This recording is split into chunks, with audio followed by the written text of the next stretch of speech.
It's Monday, July 8th, Tuesday, July 9th, if you're on the East Coast, across the pond, or down under. And this, my friends, is Spaced Out Radio. Hope you had a great day and night. I am your host, Dave Scott, broadcasting to you live from the Great White North, on top of the mountains of central British Columbia, right here at SOR headquarters. We welcome you to tonight's show, including our brand new digital network, Kingdom of Nye Radio, along with Revolution Radio. If you want to take a listen to our archives, they are free at youtube.com/Spaced Out Radio. Just do me the favor, hit that subscribe button. Our website is spacedoutradio.com, where you can read up on the SOR Newswire, listen to the show live. The Gavinator has more features coming soon. Tonight's show is brought to you by the Mighty Moose Beard Oil Company. It's 100% Canadian, 100% natural, taking care of beards around the world. Visit mightymoosebeard.com. Don't forget to use promo code SOR2019. Tonight, we get into true crime. We are talking about what is possibly a very ominous group of killers that are stalking the United States. We'll get to that in a minute, just to tease you a little bit. But first, we want to introduce the fact that tonight is our first show on Kingdom of Nye Radio, KONR.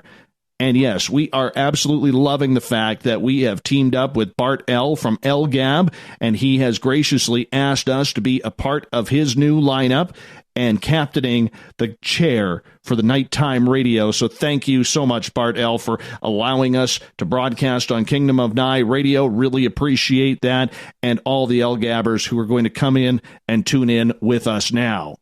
The Smiley Face Killers is a theory advanced by former New York City detectives Kevin Gannon and Anthony Duarte, along with Dr. Lee Gilbertson, a criminal justice professor and gang expert at St. Cloud University. They allege that a number of young men found dead in bodies of water across several Midwestern American states from the late 90s to the 2010s did not accidentally drown, but they were victims of a serial killer or killers. The term smiley face became connected to the alleged murders when it was made public that the police had discovered a smiley face painted near locations of the bodies. Tonight, from New Dawn Films, we are joined by Andrew Fitzgerald, who has investigated this case and ended up doing a spoof-type documentary movie after finding that information regarding the smiley face killers was actually quite difficult to find. Then at the bottom of hour number 3, I will bring you the SOR Newswire, brought to you by Paranoia Magazine. Andrew Fitzgerald, welcome to Spaced Out Radio for the first time. Glad to have you here all the way from the state of New York. How are you? I'm good. Thanks for having me, Dave. Thank you so much for joining us tonight and getting into this topic. Now, I always like to start off with trying to get our audience to get to know you a little bit. What attracted you to the movie scene and getting into film? Sure, yeah. My background, I just, always grew up making films with friends, things like that. And, when it came time to kind of figure out what I really wanted to do, I decided to pursue that. So I went to Ithaca College, upstate New York, and studied film. And then after that, I moved to New York City and kind of worked in the production world here for a little bit before branching out and creating my own production company called New Dawn Films. And so we do commercial productions, branded content, that sort of thing. And then, of course, I want to do films. I've done a couple of feature films and edited some as well. And so, that was kind of the road that took me to make the mockumentary on the Smiley Face Killers, which actually originally started out just like anybody else. I was just really interested in kind of true crime stuff, always have been, and I wanted to, follow up on it. I tried to do an actual documentary on it, but found it difficult to do, found it hard to get information on it, and that kind of was the first red flag for me. And then, kind of changed it into a mockumentary type thing where the people who go to make the documentary get hunted by the Smiley Face Killers. Very interesting indeed that you would go down that path. When you started going down this type of genre of serial killers, true crime, what was your inspiration behind that? Just in general, I feel like people are either into this stuff or they're not. I don't know. Like, whenever you meet people who are into true crime, they're like really into it. You know, they research it, they watch videos, they go down YouTube rabbit holes and things like that. And so I've just always done that. I've always looked at documentaries, and around the time I decided to do the movie, I was kind of looking for some inspiration, and this was around 2014 when I started. And I want to say something happened in the news with the Smiley Face Killers, and it popped up on my radar again. I remembered reading it back in like the early 90s or mid-90s, and I was like, yeah, this is the craziest thing ever if this is real. Like, I mean, you're talking about an actual gang of serial killers that coordinate across the country, mainly in the Midwest, but there's been other places on the East Coast as well, supposedly. And if that was real, then it's an insane topic. And I think that's what draws people to it in the first place, is just the idea that if this is an actual thing that's happening, then it's beyond anything we've ever seen, actually, you know? Now, did you enjoy films like true crime films or reality type films like Blair Witch Project or the Paranormal Activity series before you decided to do this? For sure, yeah. I mean, I was always into horror movies, like even when I was super young. Like, that was back when there was VHS cassettes with the awesome artwork on them, and I was like 6 and 7, and I'd try to like get my mom to like let me rent that stuff. I'd be like, but yeah, the scariest movie I ever saw was the Blair Witch Project, and that's because I was young enough. I was like 14 when it came out, and I believed all the advertising and went to see it. And I thought what I was watching was absolutely real. And I was literally like shaking in the seat thinking I was watching like uncovered footage that I totally shouldn't be watching. And so, yeah, I couldn't deal with it. So yeah, that left an imprint on me, and that was definitely an inspiration for this. It's the same idea where, like, if we could sell this as like, you know, people believe that it's real, then they'll watch it and kind of get that same sort of a feeling. Yeah. You know, you bring up Blair Witch Project, and I know a lot of people will probably roll their eyes at me, but I was so not into horror movies growing up. I remember when I was 7 years old, and my sisters, who were 10 and 7 years older than me, they decided that it would be real funny to sit me in front of the television to watch Jaws one night when Mom and Dad were out, and they were babysitting me. And to this day, I can't go in a swimming pool alone. I'm 46 years old now, and I cannot go into a swimming pool without hearing "dan-it, dan-it, dan-it."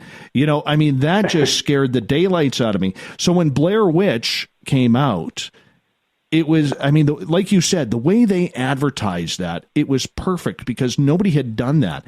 I mean, think about that. You take a $15,000 investment, and you end up making multi-millions of dollars. I think at that time it grossed like $50-60 million, which was a huge amount back in the day. I mean, I think it still holds.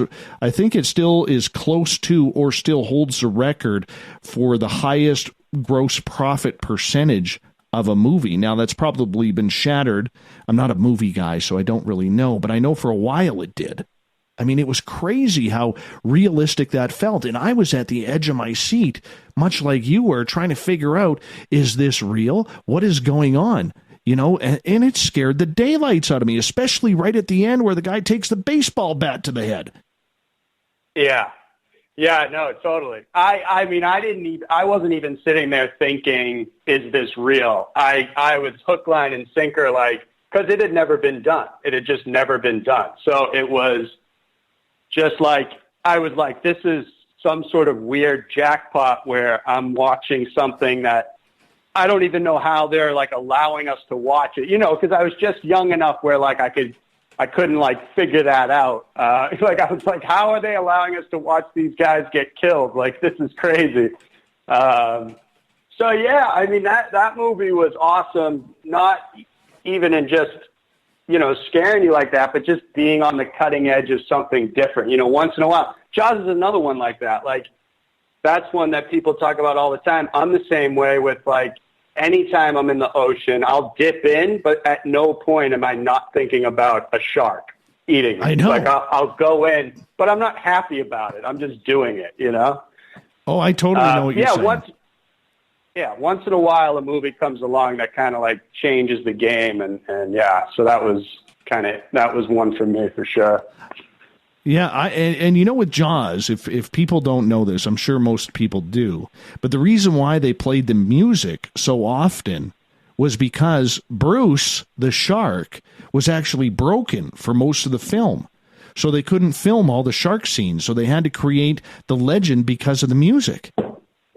It's unbelievable. That's right. Yeah, you don't realize how much you actually don't see the shark in that movie because of the music. You think your brain just connects the two. So, which is another hallmark of really good movies. It's like it leaves it up to the imagination. It's sort of like show less and the brain comes up with it. But yeah, Jaws is one of those for sure. Absolutely. Yeah. You mentioned you were a horror movie fan growing up. What really, outside of Blair Witch, really got you going?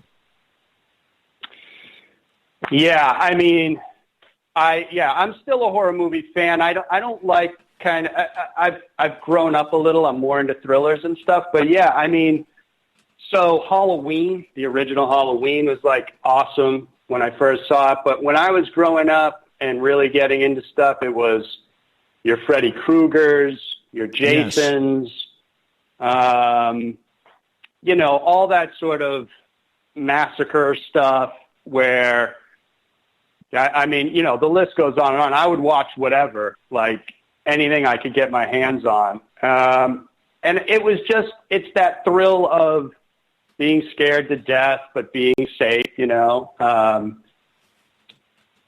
and yeah, now, I don't know, like horror movies are a little different now. Like they've kind of, I don't know if it's because I'm older or they've jumped the shark or something, but it's sort of like it's lost its luster a little bit. They're very formulaic. Now they're doing a lot of remakes, right? I mean, there are tons of remakes which I actually enjoy. I go watch them. Like I love the new It and all that, but it just kind of goes to show you that it's tough to kind of come up with some new stuff, I think.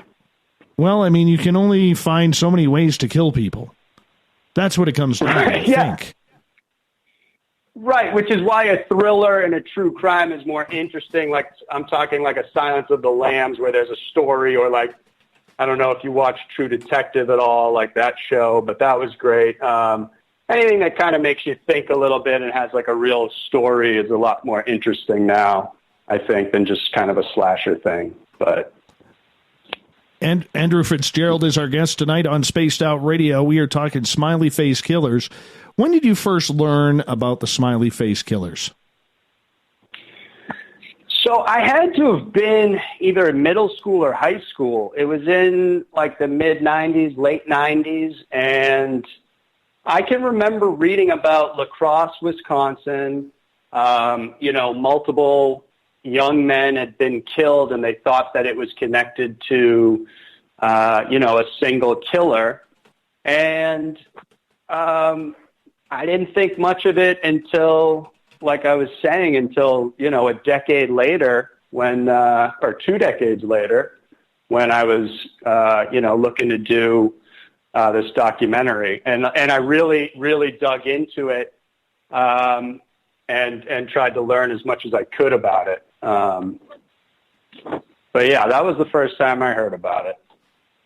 So when you first heard about all of these potential men going missing, because it's not women about this one, it's all about young men going missing. When did you start to actually research it and start to delve into what was going on?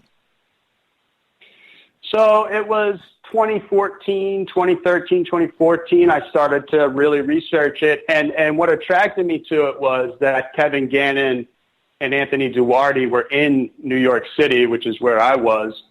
And so I was like, well, they're actually like physically close. So if I can reach out to them and sort of set up an interview, that was my first go-to. It was like, if I can get an interview with them, I can see if this is worth pursuing. But, that never panned out. And so I just sort of started talking to other people who are on the fringe. Like I talked to, a college professor who was into kind of how serial killers are into, have sort of become celebrities, kind of the weird public fascination with serial killers and the things that they've done. I talked to like a drowning expert and things like that who, has been to crime scenes or just places where people have drowned and kind of gave me the information on what happens, how they go about securing the scene and things like that, which is also very interesting in these cases because one thing you don't think about, but if a body's found in the woods, it gets roped off and it becomes a crime scene. They do things very carefully, but if a body's found in water, they can't do anything in the water. They have to pull the body out and immediately there's loss of evidence and things like that. And so, from a killing standpoint, if it is, if somebody did kill them or something like that, it is, it's a way to get away with it, basically, putting a body in water. It really is a strange case because a lot of these men all have certain patterns. They're all young men who are dressed very, very up to date in fashion, if we could call it that. Like you don't see somebody who looks homeless getting attacked by whatever it is that is attacking them. Yeah. Yeah, that's true. Yeah, I mean, I went back and forth with it kind of, and I'm still not like closed off to the possibility that it is a killer, but there's certain things that really jump out. And I also think it's not dangerous, but it's not right to just lump in, if a young man is found drowned in the Midwest, then he's part of the part of the Smiley Face Killers gang. Because the reality is it could be an accident or it could be a murder and not from a serial killer. It could be somebody else, So you have to be careful to not just sort of throw it into this, the chaos of like the Smiley Face Killers. But yeah, I mean, they are all, it is a pattern, and you're right. So let's say it's not killers. It's these guys are going out like college kids do and getting drunk and, I don't know, passing out by a river and drowning. It's feasible, but it's weird, and you'd wonder why aren't there women? Like, I mean, there's tons of men. I mean, over 30 bodies and no women, and that sort of thing. So that is kind of strange. But at the same time, you're talking about, if you, again, I've done a lot of research on serial killers and things like that. Like I was saying, I do the YouTube channel, and one thing that serial killers don't do is kind of group together and, play out these weird fantasies because, serial killers typically have their own, it's their own perversions and things that get them off or whatever. And it's something that's very, it's to the individual. It's a unique thing, obviously, that people are serial killers. So to say that, like, some network has gotten together and is doing this seems kind of far-fetched. I would say, if anything, it's not a serial killers in the classic sense of like a Jeffrey Dahmer or Ted Bundy, where they're, sociopathic and psychotic and they do these things, but it would be more of like a terrorist group where they have other intentions and they're not so much, have a murderous rage inside of them, where they're more so they're trying to send a message. What that is, who knows? But if you're talking about an organization that's doing this, then that's what it would have to be, something like that. So we only got about 2.5 minutes before we got to go to break at the bottom of the hour. Andrew Fitzgerald is our guest tonight on Spaced Out Radio. How many patterns are there towards this? Because that's one of the first things when you're dealing with a serial killer is you look for some sort of pattern. Were there any recognizable patterns with this? I mean, some of the patterns are obviously the smiley faces that are found near the crime scenes, but naysayers would argue that, you know, a smiley face is a very common piece of graffiti. The other thing is, you know, they're obviously, the bodies are found in water, so it's not like they're actually found right there. They are found somewhere nearby, which the idea is sort of, if you looked at any, you know, city block or bridge or something, you can find a smiley face. But that is a pattern. You know, obviously the pattern is that we're talking young white men, well-to-do, educated, out partying. A lot of them were, you know, killed or disappeared and then found weeks or months later, and also didn't appear to have been dead for that long. So the idea is maybe they were kept somewhere before actually being killed and disposed of. So those are some of the patterns that I came across. Very interesting indeed when we get into that. With those patterns, was there an age category? Because I believe it was all younger men, but was it spread out? Were there middle-aged men? Were there older, maybe senior citizens? No. It's all basically college-aged men. So you're talking 17. I think there was a couple in high school. So you're talking 17 to, you know, roughly 25 years old. And I'd have to check this, but when I was doing the research, I believe there was 40 victims and counting. And every once in a while, if you pay attention, I'm from the Boston area, and I know there's been a couple of drownings up there of young men who have left bars, and the Smiley Face Killers comes into question. So there's a lot on the outskirts. Whether they're actually a part of it, who knows, you know? Absolutely. Andrew, I'm going to get you to hold on here because we are going to go to break here at the bottom of the hour. Andrew Fitzgerald from New Dawn Films is with us tonight. We are talking Smiley Face Killers. Do you believe that there is a serial killer group out there? Or do you believe there's just one? Or is there a group at all? We're going to get into it more. And what is a smiley face killer right after this on Spaced Out Radio.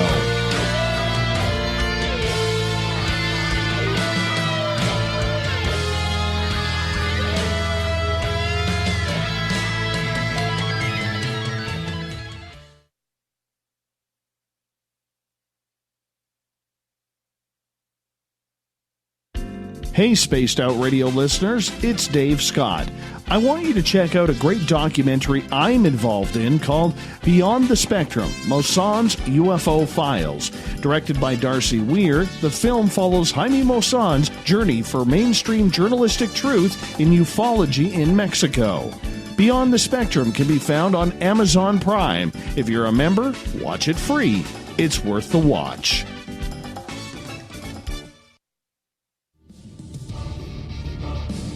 Come get spooked at the 4th Annual Forest Moon Paracon in Cedar-Woolley, Washington, Saturday, September 28th. UFOs, ghosts, aliens, Bigfoot. Speakers include Mike Morin and Jason Jordan, R. Keith Andrews, and Dave Scott from Spaced Out Radio, and so much more. There will be workshops and a VIP roundtable. Get early bird tickets now at fmparacon.com. Are you intrigued by Paranormal Talk Radio? You'll love the new Paranormal Radio app from TalkStream Live.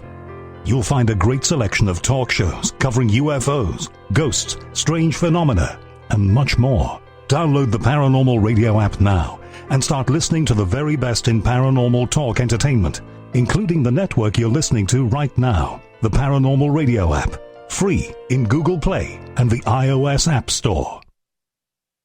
Looking for the stories of the strange and weird that you will find hard to find anywhere else? Check out the SOR Newswire on our website. Our writers, led by Captain Shirk, are scouring the world for the oddest and most bizarre stories we can find. Everything from weird crime to suspenseful and paranormal. We're working hard for you to bring you the most intriguing news of your day. Check out the SOR Newswire at spacedoutradio.com today. A timepiece is a reflection of who you are, and what better way to show off the real you than with an Escape watch? Escape is a lifestyle brand accessorizing your days and nights. Choose to escape and create the life of discovery that you deserve. Dream, play, unite with your own personalized Escape watch.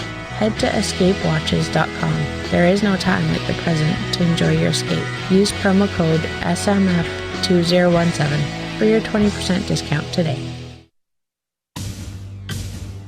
Are you having encounters with the paranormal, supernatural, or ufological that you cannot explain? Look no further than the SOR Sightlines Report, brought to you by the Experiencers Support Association. This is Ryan Stacy, head of the Research Association, TESA. Soon on the Spaced Out Radio website, you will be able to file your reports and have them researched for you. We are independent and ready to help Spaced Out Radio listeners today. Heading to Vancouver and looking for a night on the town? The Moose Vancouver is the bar that never stops rocking until 2 a.m. every night. The Moose has great food with everything on the menu from $6.95 to $8.95. Fantastic, vibrant staff and rock and roll that will bring you back to when the music was real, the hair was long, and the guitars were rockin'. Get your party on at the Moose Vancouver, the official party bar of Spaced Out Radio.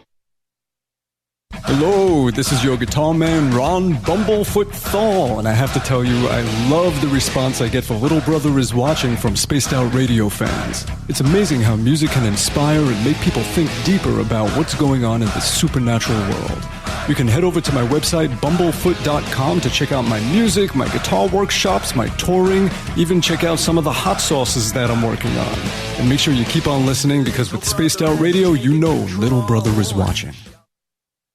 Every night on Spaced Out Radio, we have places for you to hang out. Hi, this is Carl. Join our SOR Space Travelers group on Facebook for live chat. On Twitter, using hashtag Spaced Out Radio. You can also join us in our Spreaker chat room. Check us out on Instagram at Dave Scott SOR. All of our archives are free on YouTube at Spaced Out Radio. By the way, I'll be watching you at your window until you do. Bye! Did you know Spaced Out Radio runs 7 days a week? Hi there, this is Tessa Nicole Thomas, and I'm here to take you on a paranormal journey each Saturday and Sunday night. Why change the station when you have it all right here? Together, we'll hang out and share some strange and scary stories. And don't forget, we have Psychic Sundays as well, so come tune in Spaced Out Weekend. We get going at 9 p.m. Pacific, midnight Eastern, only at spacedoutradio.com, where we own the night. From the heartlands of Canada to beards around the world, we know how to take care of you. Fill your follicles with the Mighty Moose Beard Oil. All our oils and balms are handmade and 100% natural ingredients because we care about your beard. And hey, use the promo code SOR2019 and get your Mighty Moose Beard Oil today. You can check us out on our website, mightymoosebeard.com.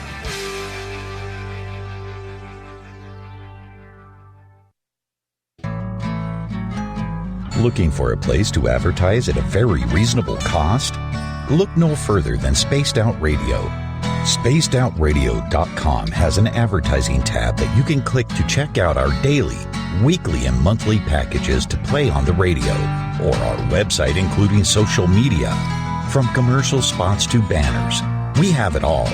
Check out our competitive pricing today. Coming soon to our website, spacedoutradio.com, is the SOR Space Travelers Club. For just $5 a month, you can get into a private area on our site where you can hang with other listeners in our chat room, post in our forum, and check out a bunch of exclusive content and store that won't be found anywhere else, including a nightly after-show party with Dave. It's going to be the best $5 a month you're going to spend. The SOR Space Travelers, only at spacedoutradio.com. Coming up this September 21st and 22nd, all UFO eyes will be focused on Toronto for the 4th Annual Alien Cosmic Expo. Come listen to some of the biggest names and experiencers in ufology. Travis Walton, Paul Hellyer, Richard Dolan, Paula Harris, Grant Cameron, Randy Kramer, and Spaced Out Radio's own Dave Scott. Tickets are on sale now at aliencosmicexpo.com.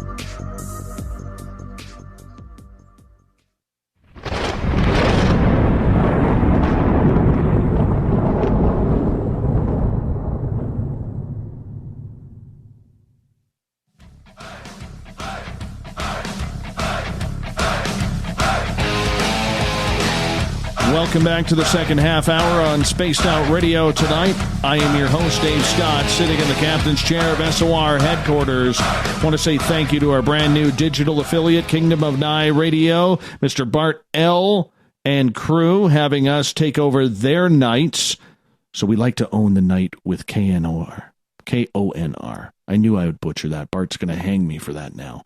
Also, want to remind each and every one of you that you can go to our YouTube channel, youtube.com/Spaced Out Radio.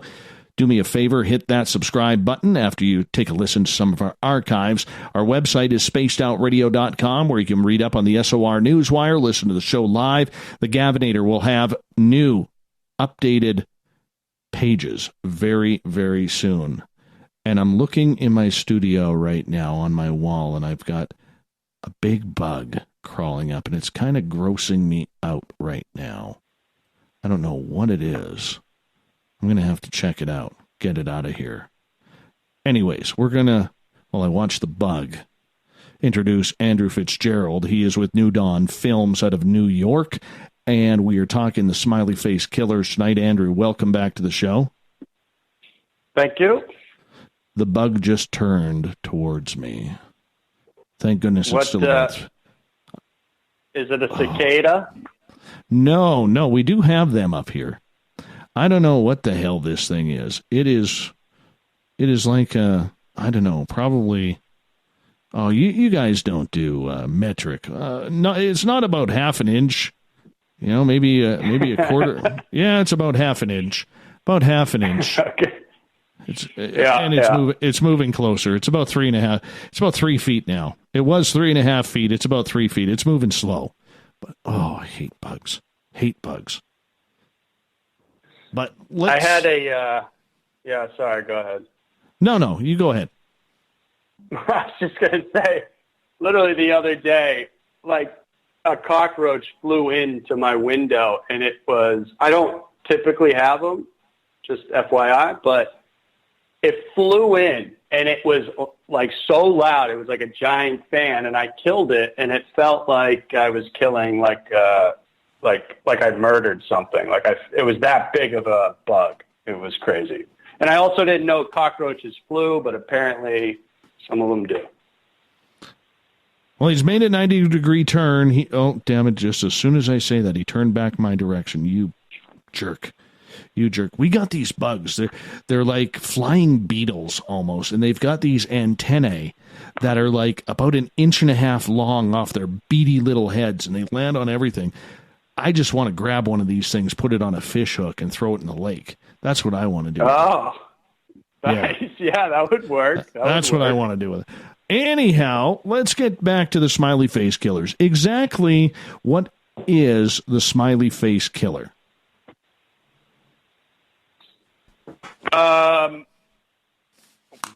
I mean, from everything I've researched, the idea is that because it's so widespread that it has to be a gang, because the majority of them happen in, Wisconsin and the Midwest area, but there are plenty on the East Coast. There's some in New York, Boston area as well. And I want to say that's like where the majority of them have happened.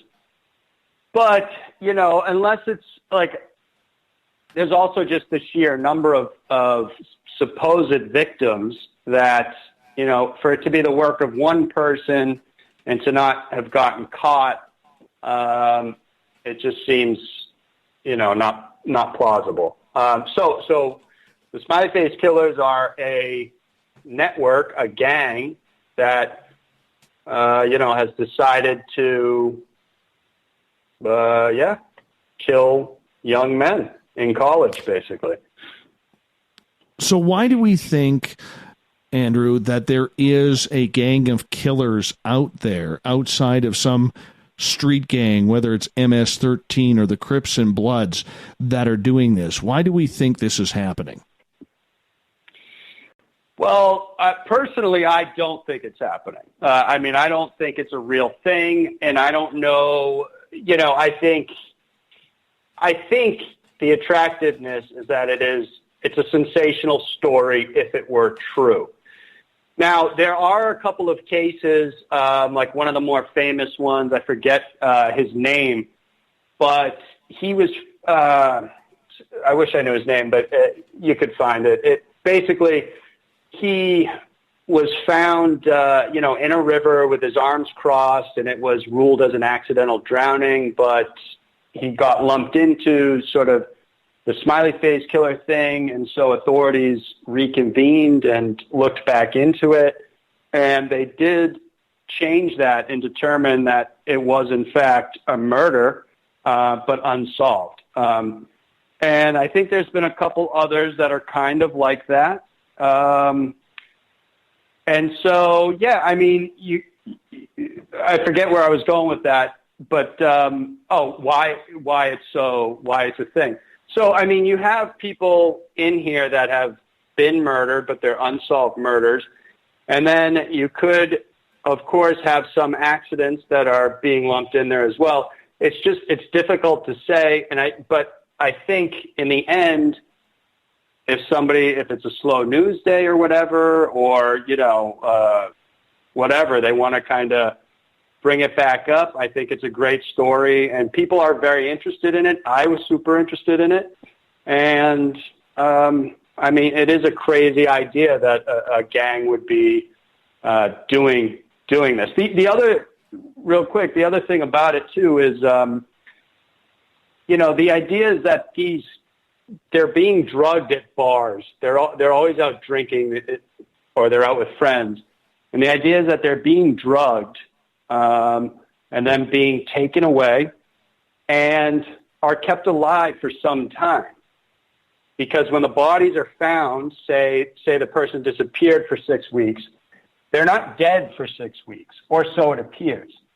It seems more like 2 weeks. Now, in Wisconsin and things like that, it's very cold. So I'm not an expert on that. I don't know, but it could, if somebody falls into a river, it could slow down the decomposition process and things like that. And so it could appear like that. But the idea is that they're being taken away, and who knows what's happening to them in the time that they're away. And then when they are finally killed, they're dropped into the water, the body's found, and it appears like an accident. So that's kind of a weird aspect of it as well. Well, that's what I was going to ask in regards to the bodies. A lot of these bodies, if they were underwater for a high or long amount of time, they would show signs of bloating. They would show signs of bruising and blood settling, and yet we don't have any of that with a lot of these bodies. So that does kind of lead to the idea that they're being kidnapped. But how, nobody knows. Yeah. That's, Again, it's like everybody sort of has their opinions on it. But you're right. If somebody, drowns, they bloat. But all that stuff, it does have to do with temperatures, If you, a body in warm water versus ice cold water is gonna change very differently. I think, right? Or am I? I would assume so. I'm not a scientist either. Yeah, me neither. I talked to some people that knew, but yeah, it's tough to say. But yeah, I don't know. It's crazy. It is strange. In La Crosse, Wisconsin, where there have been 8 investigations, and the police there have said that they've all been accidental drownings due to inebriation. That sounds like a lot. And their theory behind it is because there were no smiley face symbols left around any of these cases. Do you believe then that we are dealing with a very clumsy alcoholic public? I mean, if you're asking, yeah, to a certain degree, I'm sure that is some of the cases. I mean, if you're to me, it's a lot easier to believe that college kids were out binge drinking and, I don't know, stumbled into the wrong place. Typically a river nearby is going to have a hill near it. If you get close to it, you stumble over the hill and you're in the river and, you're blackout drunk and you pass out. I mean, to me, that although there are a large number of them, which is strange, but that does seem more plausible than a gang of, an intricate gang of killers that, hop into a bar, spike somebody's drink, magically are able to pull them out of the bar without any witnesses, throw them in a van, kidnap them for a month, and then,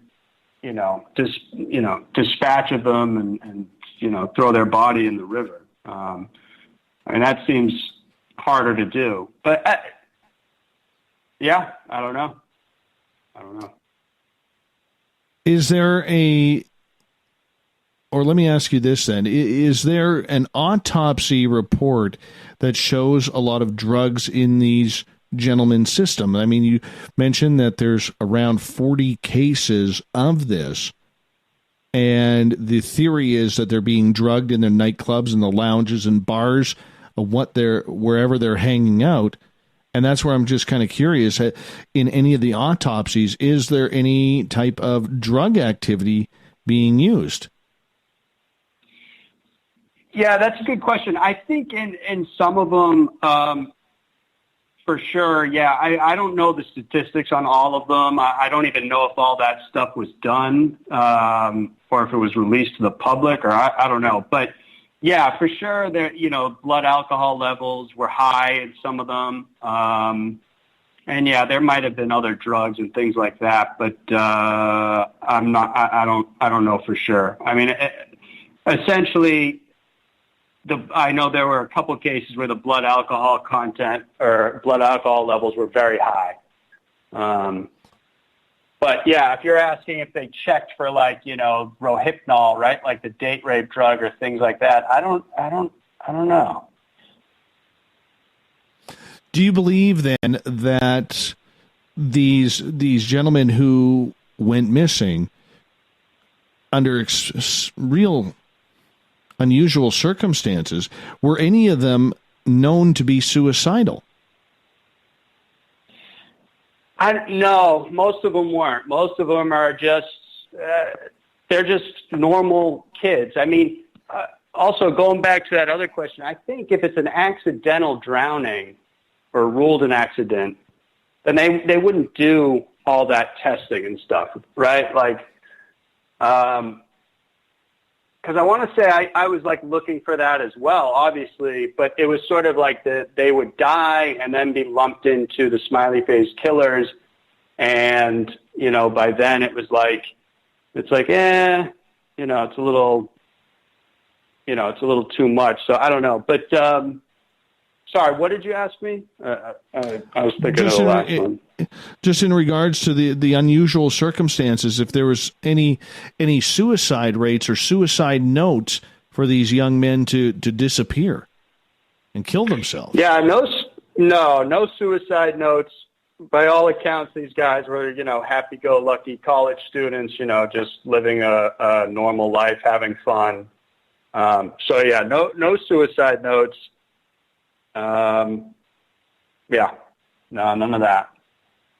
I mean, they're just, it's regular, it's your average kid. But again, statistically, to combat it, it's okay, so this gang is after, white males in their, late teens, early 20s, blah, blah, blah, blah, blah. But statistically, if you go into who's binge drinking and at colleges and things like that, that's kind of, statistically, the majority is going to be that kind of a person. So if we are talking accidental drownings where they drank too much and fell into a river, then that's who you're going to get, Were a lot of these kids or young adults college students? I think most of them, were college students. A couple of them had been out of college, and a few were still in high school, I want to say. But maybe we're still out and about, at like 18-plus clubs and things like that.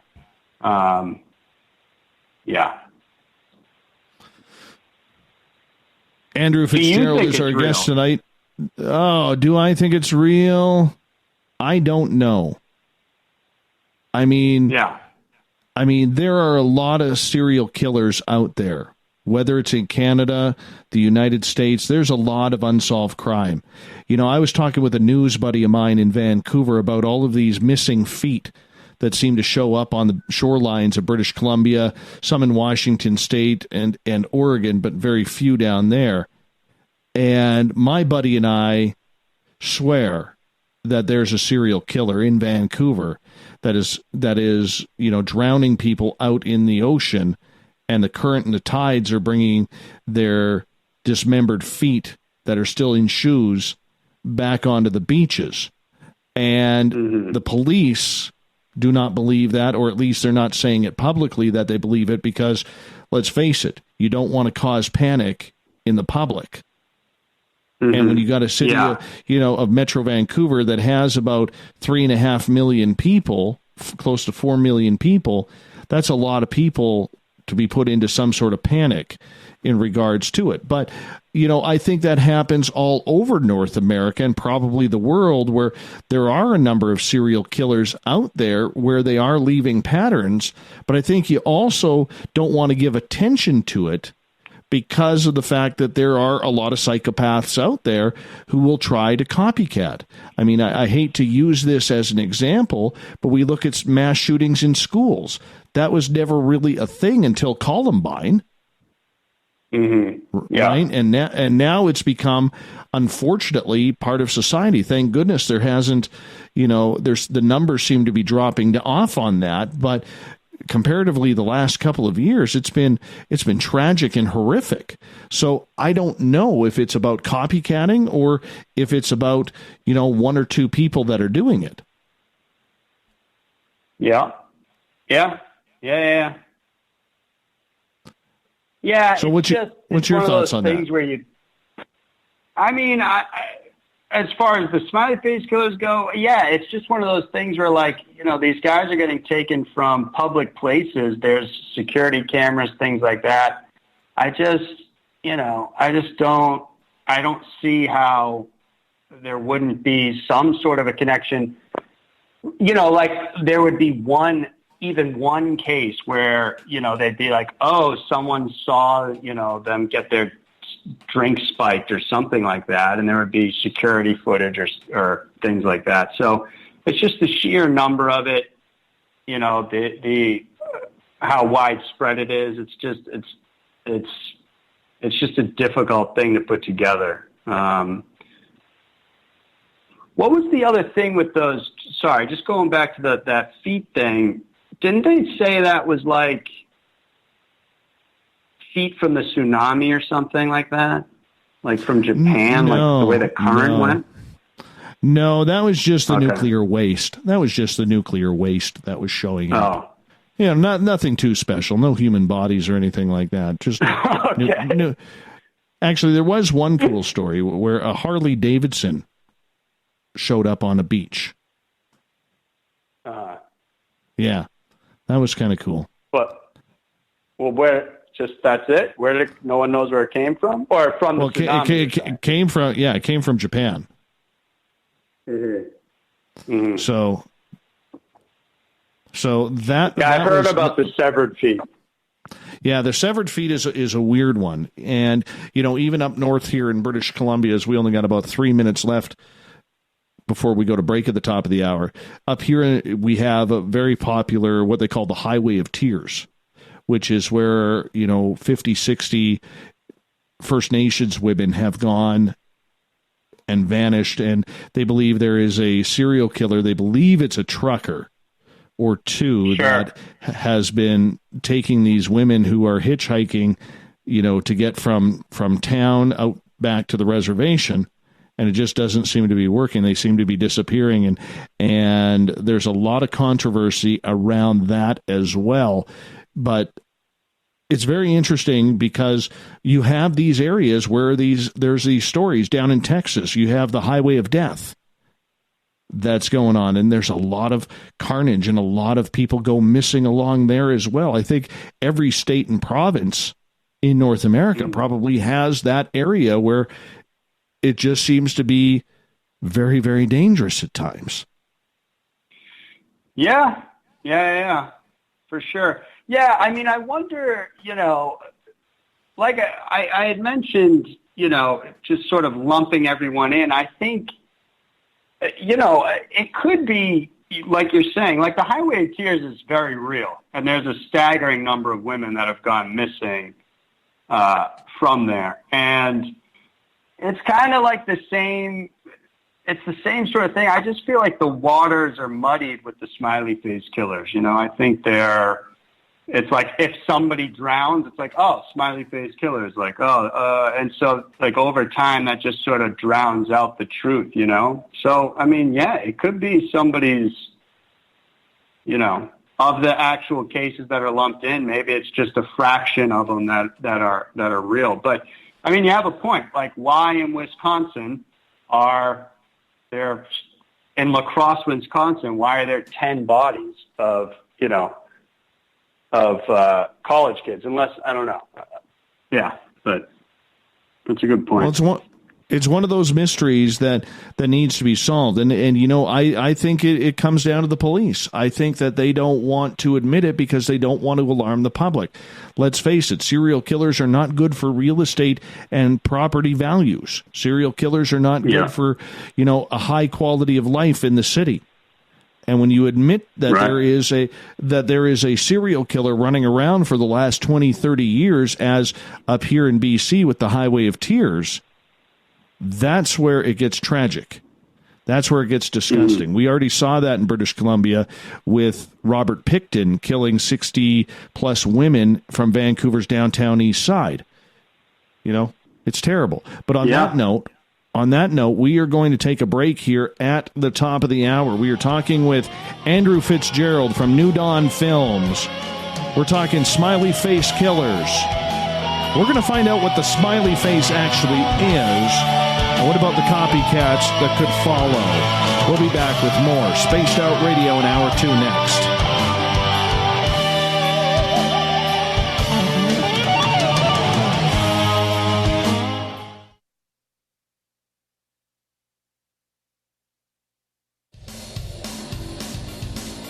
We all know on Spaced Out Radio we love a good beard and mustache, so why not take care of your facial hair with Mighty Moose Beard Oil? Made in Canada, we're taking care of beards and stashes around the world. We use 100% natural ingredients with our oils and balms to make your whiskers feel silky smooth. Use promo code SOR2019 at MightyMooseBeard.com today.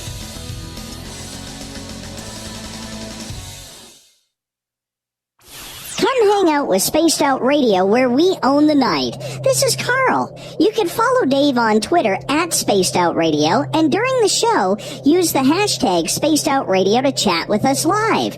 On Instagram, at Dave Scott SOR. On Facebook, give our page a like, Spaced Out Radio Show. SOR archives are free on YouTube at Spaced Out Radio. Come join us, or I will come join you. See you at your window. Get your horns up with me on Spaced Out Radio. This is Ron Bumblefoot THAL. Come tune in to SOR where you can hear me rock out with Little Brother is Watching, the official theme song of Spaced Out Radio. And then come on over to bumblefoot.com where you can find out about my tour schedule, my music, and everything else. Bumblefoot.com keeps you up to date on what I'm doing and the best way to stay in touch with my music and music camps. Sign up for my newsletter at bumblefoot.com and remember, Little Brother is watching. Canada's largest UFO conference is ready to roll in Toronto this September 21st and 22nd at the Alien Cosmic Expo. This year is about the experience. Listen to the stories of Dave Scott, Travis Walton, Paula Harris, Grant Cameron, Ryan Stacey, Richard Dolan, Leslie Mitchell-Clark, and more. Get your tickets now at aliencosmicexpo.com.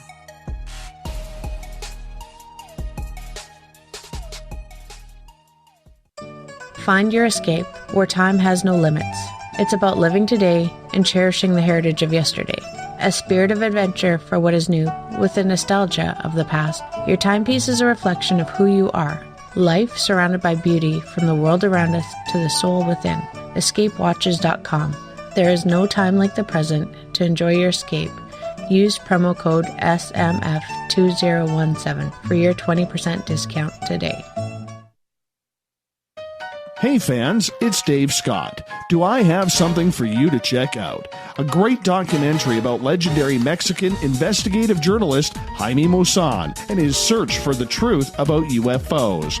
Beyond the Spectrum, Maussan's UFO files can be found on Amazon Prime. It's free to watch if you're a member. You might even hear me in it. So check out Beyond the Spectrum, only on Amazon Prime. The Call of the Wild is in Vancouver. The Moose Vancouver is one of the hottest bars and restaurants in the city. Open until 2 a.m. nightly, the Moose will rock you like a hurricane all night long. Great food with everything on the menu at $6.95 near the corner of Nelson and Granville. Get your horns up and come rock with us. The Moose Vancouver, the official rocking bar of Spaced Out Radio. Visit purpleplates.com today. For over 40 years, the Purple Energy Plates have been delivering amazing results for their many customers. Inspired by the great genius Nikola Tesla, the harmony, healing, and energetic effects of the plates have proven over and over to be beneficial and often miraculous to thousands of customers. Check their site for daily specials and choose from their many energy products. You won't be sorry. Visit them today at purpleplates.com.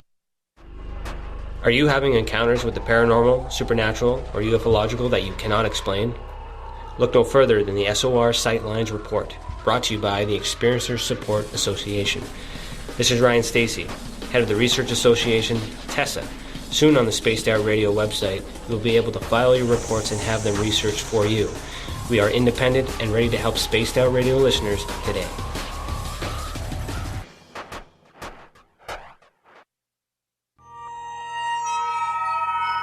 You hear footsteps in the empty room above you. A rocking chair begins rocking by itself. Don't be afraid of the things that go bump in the night. Reach for Spirit Storybox, the iPhone app the Huffington Post UK called the only ghost hunting app you will ever need. Spirit Storybox. The spirits are telling their stories. Are you listening? At spacedoutradio.com, we have a little bit of everything for you to stay up late. So while you're there, check out our SOR Newswire, where our team brings you stories of the weird and strange to the WTF from around the globe. News on Bigfoot, UFOs, paranormal, Darwinian-type crime tales. It's the stories that the mainstream media usually won't touch. Well, we got them all on the SOR Newswire, only at spacedoutradio.com. Looking for a place to advertise at a very reasonable cost? Look no further than Spaced Out Radio. SpacedOutRadio.com has an advertising tab that you can click to check out our daily, weekly, and monthly packages to play on the radio, or our website including social media. From commercial spots to banners, we have it all. Check out our competitive pricing today.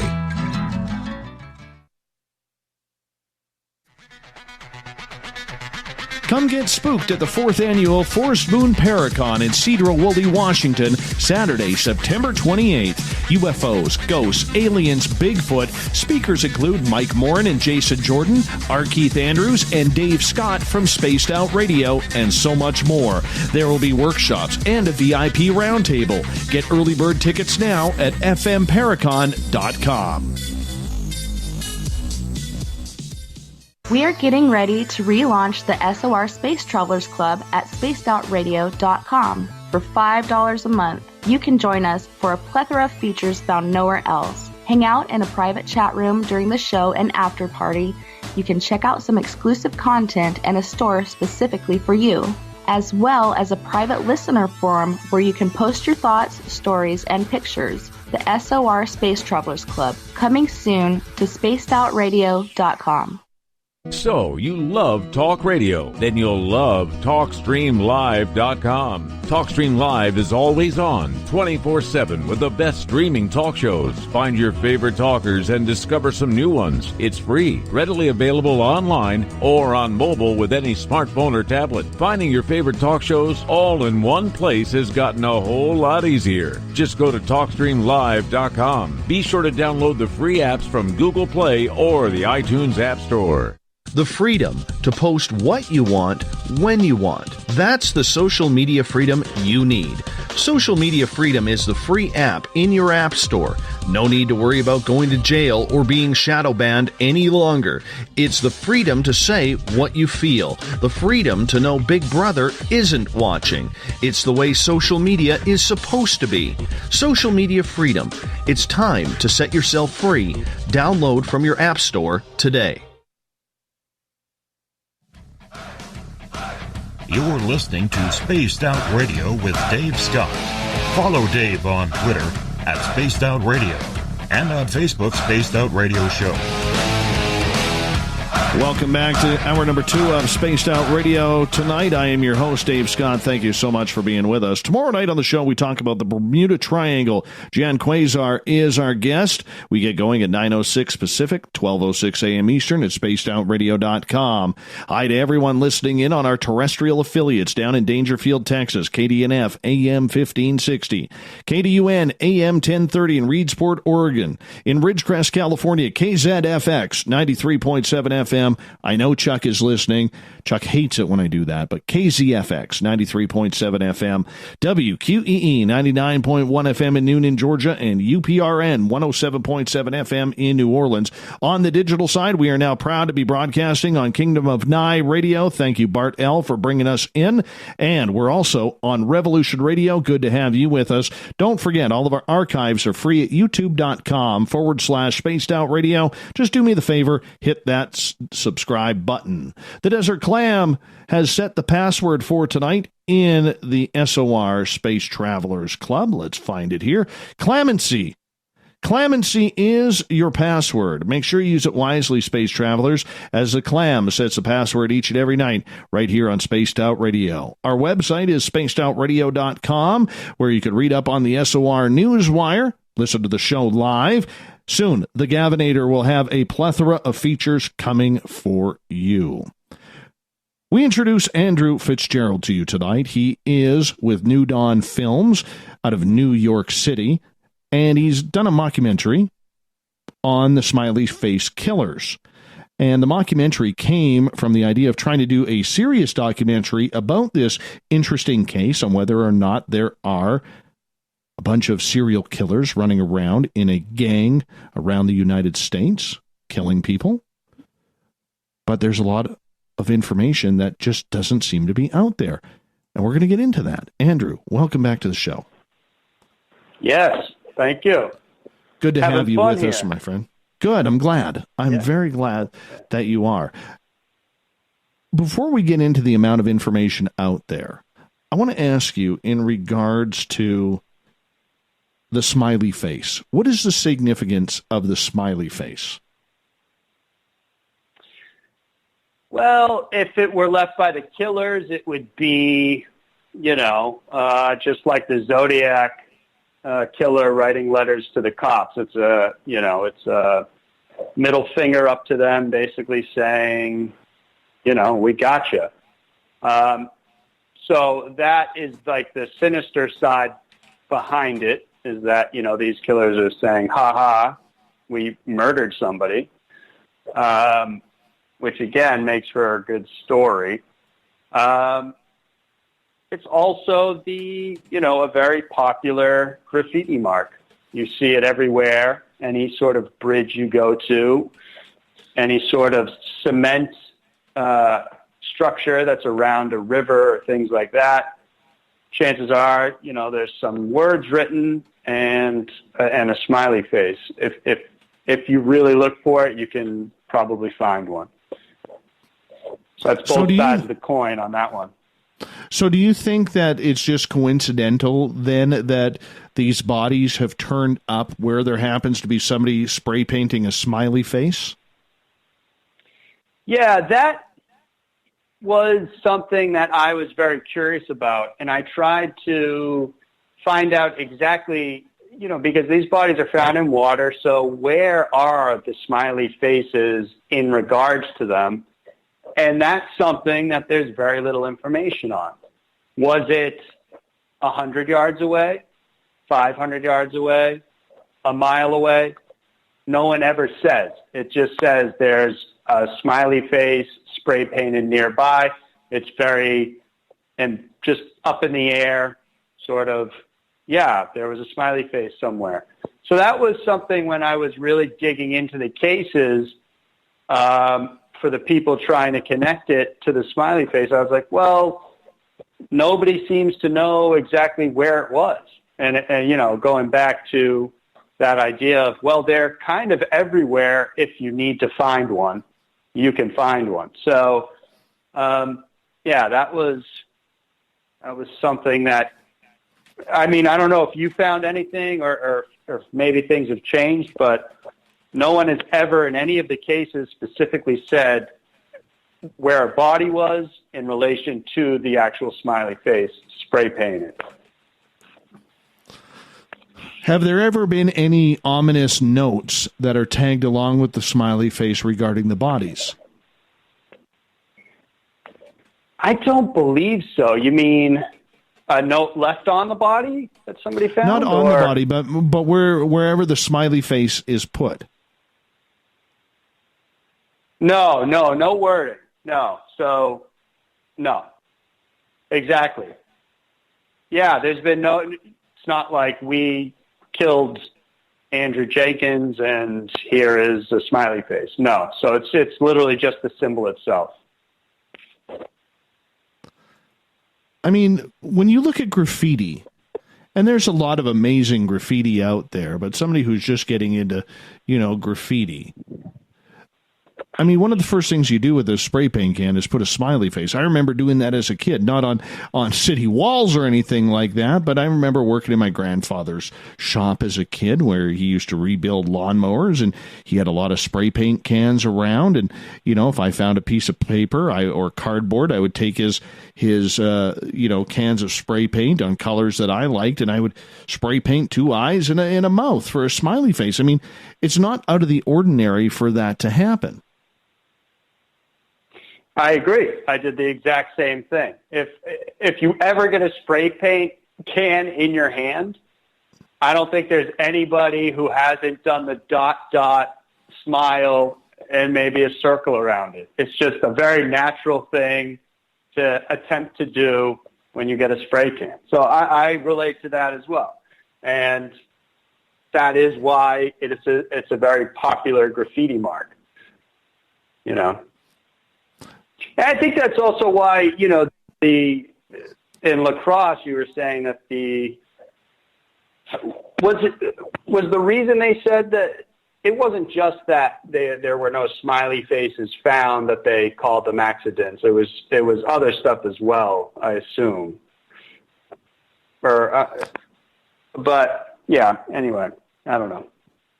Well, it's one of those tough situations because, criminal profilers have looked into this. They call the serial killer theory ludicrous, arguing that evidence does not fit what is known about serial killers. This would have to be a real group of psychopaths doing this. Yeah, for sure. Yeah, and if they were doing it, for what purpose, and how do you find, how would these people get together? How it's not like you're at a party and you're just like, hey, are you into drowning young men? Like, want to join this group? This group of us, and this is what we do. So, yeah, I don't know how big of a group you could get to agree to do all this. And also, that's the other idea is, like, the bigger you expand, the more likely you'd get caught. One person might know how to get away with something. You bring in another person and another person and another person, and somebody's going to let something slip through the cracks, And it could be one person as well. Could be. I mean, we've seen. I mean, there has been some horrific serial killers across the United States. In Wisconsin, Jeffrey Dahmer. In Washington State, Gary Ridgway, Ted Bundy, Eileen Wuornos, another one. There has been a multitude of serial killers around the United States, and there's probably some wandering around right now that we know nothing about that are being investigated. But when you look at all of them, eventually they got caught, and yet, like you said, nobody has opened up their mouths about anything to do with being affiliated with the Smiley Face Killers. Yes, eventually they got caught, and more importantly, what they were doing was their own thing. It was their own need to kill. Jeffrey Dahmer ate people. Ted Bundy, stalked women.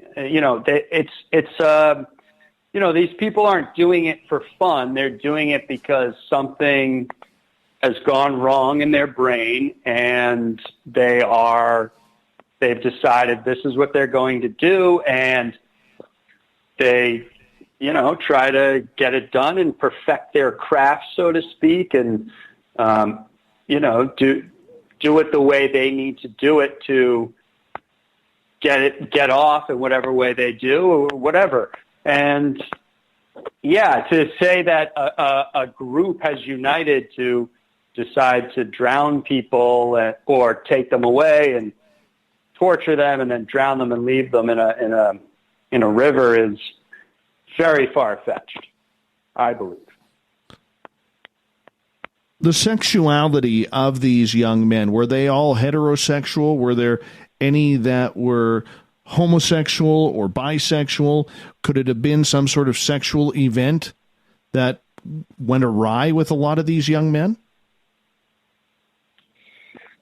I believe they're all heterosexual, but yeah, that is part of the idea is that when they are taken away, they are tortured, perhaps sexually abused in whatever manner. They don't, because they're ruled accidents, this stuff isn't tested for. And again, you can look at that as sort of convenient for the theory, because, nobody knows, but yeah, I mean, nobody knows. But when I was doing my research and talking with people, that was something that came up, was that this group of killers was, into abusing them sexually and then, waterboarding them, things like that, over and over again. And when it came time, finally they died or they wanted to get rid of them, and then they would kill them, and then dispose of the body. And because they killed them via waterboarding or something like that, yes, they drowned, water in the lungs, and so it all connects when they find the body in the water. And the water also washes away everything, all the evidence. There's no fingerprints, nothing like that. And depending on how long the body's been in there, you're not going to find anything. And especially if it just seems like an accident, you're just going to, not even investigate it at all. Right. Now, in the theory, let's say that this Smiley Face Killers group is real. As we were talking with Andrew Fitzgerald from New Dawn Films tonight about the Smiley Face Killers,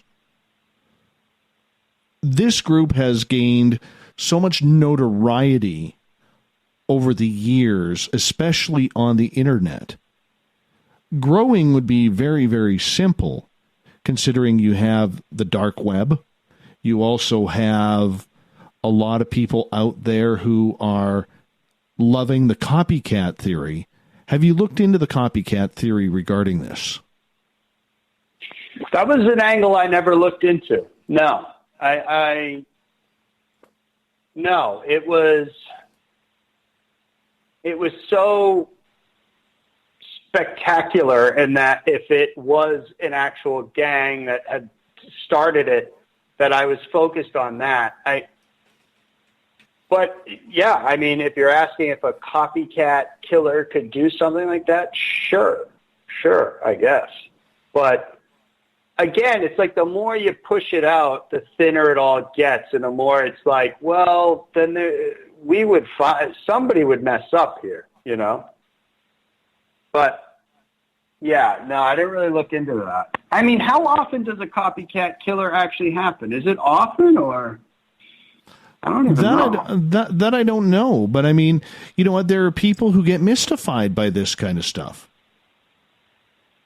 Yeah, well, I think the public, I mean, the public in general, myself included, and probably yourself, I don't know, but we have a strange fascination with serial killers. There's something, you know, the idea.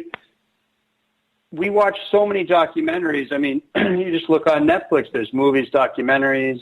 Zac Efron just played Ted Bundy, etc. We are fascinated by this, by someone who's so far out there.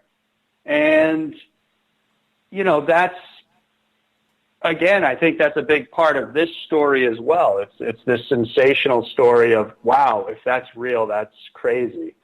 Why we're so fascinated by this, I'm not sure. But, you know, in general, the more crazy somebody is as far as serial killers, the more fans they get. Women love them, right? Like they're in jail getting fan letters, things like that. All the big names who are killers, these guys have fans, which is absurd if you think about it, but it's the reality. And those people aren't all crazy, but, you know, I don't know. No, you're right? Absolutely right. I mean, Ted Bundy, who is very famous for murdering dozens of women, he was getting bras and panties mailed to him in his death row cell. I mean, this is how crazy that some of these sycophants, if you can call them that, would be. And it's dangerous. I mean, because everybody wants to be, you know, that part of a hero or anti-hero or whatever you want to call them, right? And it is disgusting in a way. But, I mean, that's why I'm saying in regards to the copycats, there's a lot of people out there who will do anything for that 15 minutes of fame. But in this regard, you would expect someone to have been caught or some sort of clue to lead them to something. Yeah, I mean, a copycat, it's difficult when it comes to murder because that's a big leap. And again, that's part of the fascination. It's you're taking another person's life and you don't even care, or you do it with, you know, little regard for human life. I mean, that takes a special mind, and that's why we're interested in it. And so, yeah, somebody might want to copycat it or be interested in it, but to actually just go and do it, that's a whole other level. And there's I don't think there's just not enough people out there like that. I don't know. I did an interview with a college professor who I had mentioned this to you before we were on air, but he studies basically the connection between our fascinations with serial killers and how that all works. And he actually corresponded with BTK. Do you know the Bind, Torture, Kill guy out in Kansas? Yes. Yeah. So on one end, he told me, about all the fan letters he got, and that blew my mind. But what really I got actually excited when he said, I wrote him, we wrote letters and corresponded, and he showed me a letter from him that was handwritten, and I was fascinated with it, right? It was in my face. It was actually the signature, the writing from BTK Killer, and I couldn't believe it. And I was like, this is weird that I cared, that I find this interesting. But it's also a very natural thing as well, But it was weird. It was strange. I was like, why am I so, I think this is so cool, but it's not cool. This guy's a psychopath, Oh, true enough. True enough. Got a question from our chat room here. Gail is asking if you've looked into any of the autopsy reports of the men and if you've compared them where repeat patterns of injuries would show up. So I sort of stopped short as far as going that far into the actual, like I said, I initially set out to do a documentary, but, I couldn't get in touch with the top people and things like that. It was very difficult. And so I went into the mockumentary. And as soon as I did the mockumentary, I just went into getting actors and telling, a fake story that, was along the lines of the Smiley Face Killers. So I didn't go that deep. But as far as injuries, I do know that most of them just appear to have drowned. So we're not talking broken bones. We're not talking anybody being beat up or anything like that. These were ruled accidental drownings for a reason, and it's because it appears that they just drowned and there was no other signs of struggle or defense wounds or things like that. So that's as much knowledge as I have on the autopsies. But yeah. Well, it's one of those things where we did an interview about a year and a half ago on Boston's missing men, because there was 20-some men that were missing there. And it's the same thing that was showing up, that these men would be at a nightclub or something like that. They would just disappear. And nobody would neither here nor there from them until their bodies were recovered from the river that was nearby. I mean, it's baffling. It's baffling that if nothing is happening, you got to wonder, and I have to say this because this is a peak woo type show, you have to wonder if there's something paranormal or supernatural happening with this, where all of the symptoms seem to be the same, that good, healthy young men just seem to be wandering off into water and dying, yet not showing signs of bloating or anything along those lines. It's very weird. Andrew, I'm going to get you to hold on. We're going to go to break here at the bottom of the hour.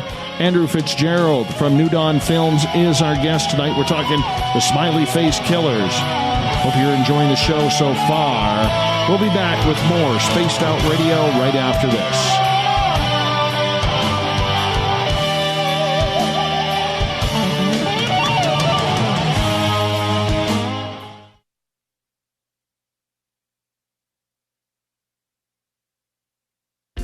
Hey, Spaced Out Radio listeners, it's Dave Scott. I want you to check out a great documentary I'm involved in called Beyond the Spectrum, Mosson's UFO Files. Directed by Darcy Weir, the film follows Jaime Mosson's journey for mainstream journalistic truth in ufology in Mexico. Beyond the Spectrum can be found on Amazon Prime. If you're a member, watch it free. It's worth the watch.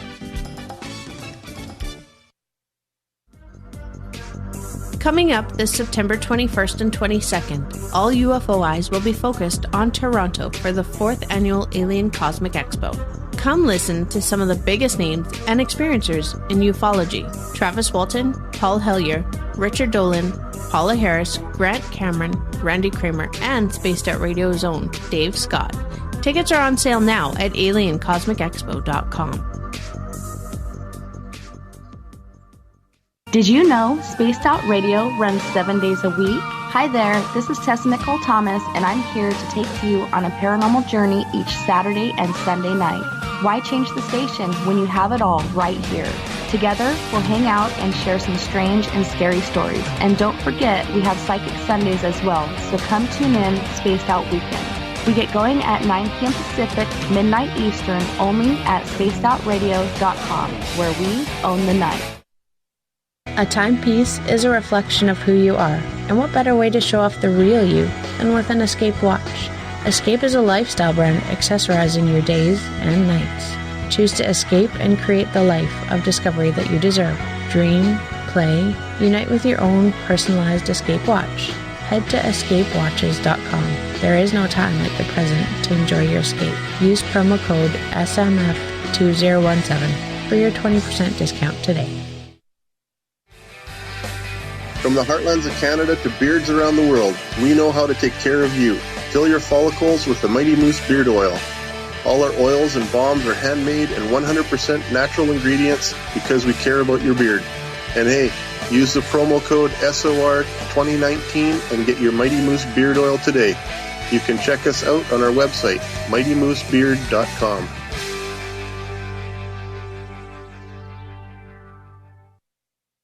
Heading to Vancouver and looking for a night on the town? The Moose Vancouver is the bar that never stops rocking until 2 a.m. every night. The Moose has great food with everything on the menu from $6.95 to $8.95. Fantastic, vibrant staff and rock and roll that will bring you back to when the music was real, the hair was long, and the guitars were rocking.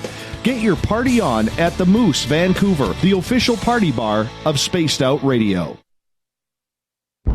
Are you intrigued by Paranormal Talk Radio? You'll love the new Paranormal Radio app from TalkStream Live. You'll find a great selection of talk shows covering UFOs, ghosts, strange phenomena, and much more. Download the Paranormal Radio app now and start listening to the very best in paranormal talk entertainment, including the network you're listening to right now, the Paranormal Radio app, free in Google Play and the iOS App Store. Every night on Spaced Out Radio, we have places for you to hang out. Hi, this is Carl. Join our SOR Space Travelers group on Facebook for live chat. On Twitter, using hashtag Spaced Out Radio. You can also join us in our Spreaker chat room. Check us out on Instagram at Dave Scott SOR. All of our archives are free on YouTube at Spaced Out Radio. By the way, I'll be watching you at your window until you do. Bye! Hello, this is your guitar man, Ron Bumblefoot THAL, and I have to tell you, I love the response I get for Little Brother is Watching from Spaced Out Radio fans. It's amazing how music can inspire and make people think deeper about what's going on in the supernatural world. You can head over to my website, bumblefoot.com, to check out my music, my guitar workshops, my touring, even check out some of the hot sauces that I'm working on. And make sure you keep on listening, because with Spaced Out Radio, you know Little Brother is watching. Looking for the stories of the strange and weird that you will find hard to find anywhere else? Check out the SOR Newswire on our website. Our writers, led by Captain Shirk, are scouring the world for the oddest and most bizarre stories we can find. Everything from weird crime to suspenseful and paranormal. We're working hard for you to bring you the most intriguing news of your day. Check out the SOR Newswire at spacedoutradio.com today. Are you having encounters with the paranormal, supernatural, or ufological that you cannot explain? Look no further than the SOR Sightlines Report, brought to you by the Experiencers Support Association. This is Ryan Stacy, head of the Research Association, TESSA. Soon on the Spaced Out Radio website, you'll be able to file your reports and have them researched for you. We are independent and ready to help Spaced Out Radio listeners today.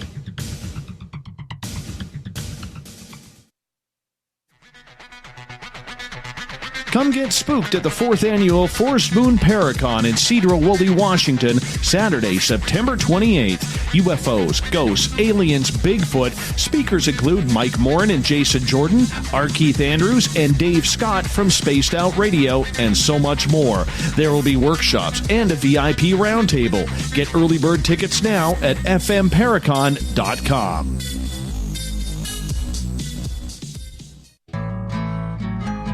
Looking for a place to advertise at a very reasonable cost? Look no further than Spaced Out Radio. SpacedOutRadio.com has an advertising tab that you can click to check out our daily, weekly, and monthly packages to play on the radio, or our website including social media.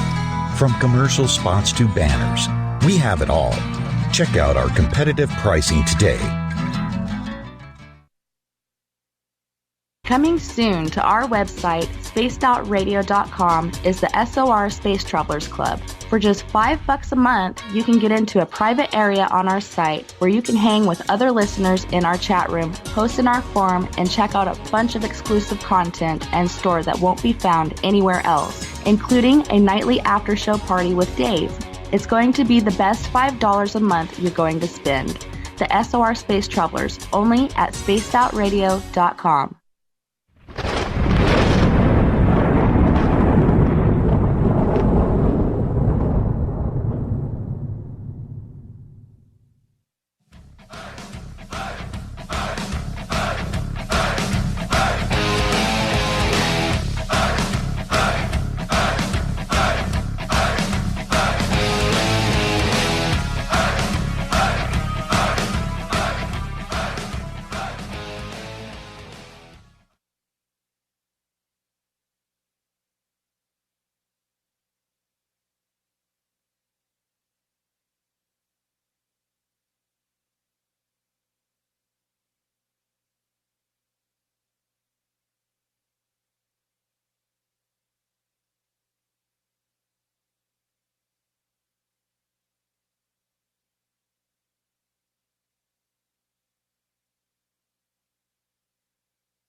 There we go.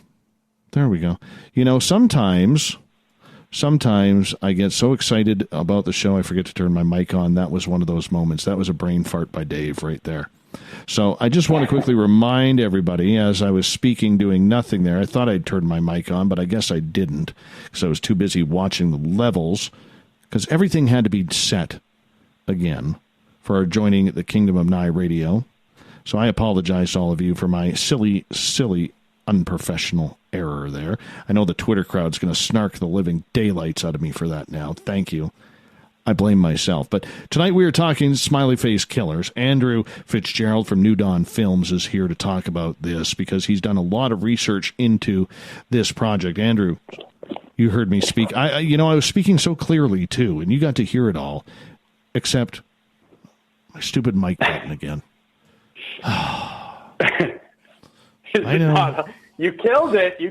I know. It was beautiful. It was a beautiful, beautiful intro. And, yep, there we go on Twitter with the dead air and, the muted. Yeah, that's my fault. I so deserve that. So deserve that. See if I can edit that out. Oh, my goodness. Oh, just shaking my head. Andrew, thank you so much for being with us to talk about the Smiley Face Killers. I want to get to some audience questions here, if you don't mind. I'd appreciate that. Yeah. All right, yeah. Let's get to Nick's question here. He is asking, do any of the victims have similar scholarly interests, or has that been investigated? That's not something that is typically out there. So I can't clearly answer that, no. But that is a great question, actually. But no, I don't know the answer to it, other than the typical stuff if you research that, these guys are all white males and, 18 to 24. But no, I don't know what they were studying. And that's not something you would really get unless you were really digging in and talking with the families. But that's a good question and worth checking out for sure. Are there any recent reports that may be connected to these cases? This comes from Michael in the SOR Space Travelers Club. So recently, I'm from the Boston area, and over the past year or so, I know there's been 2 cases out there. You can look them up. I don't know the details of them.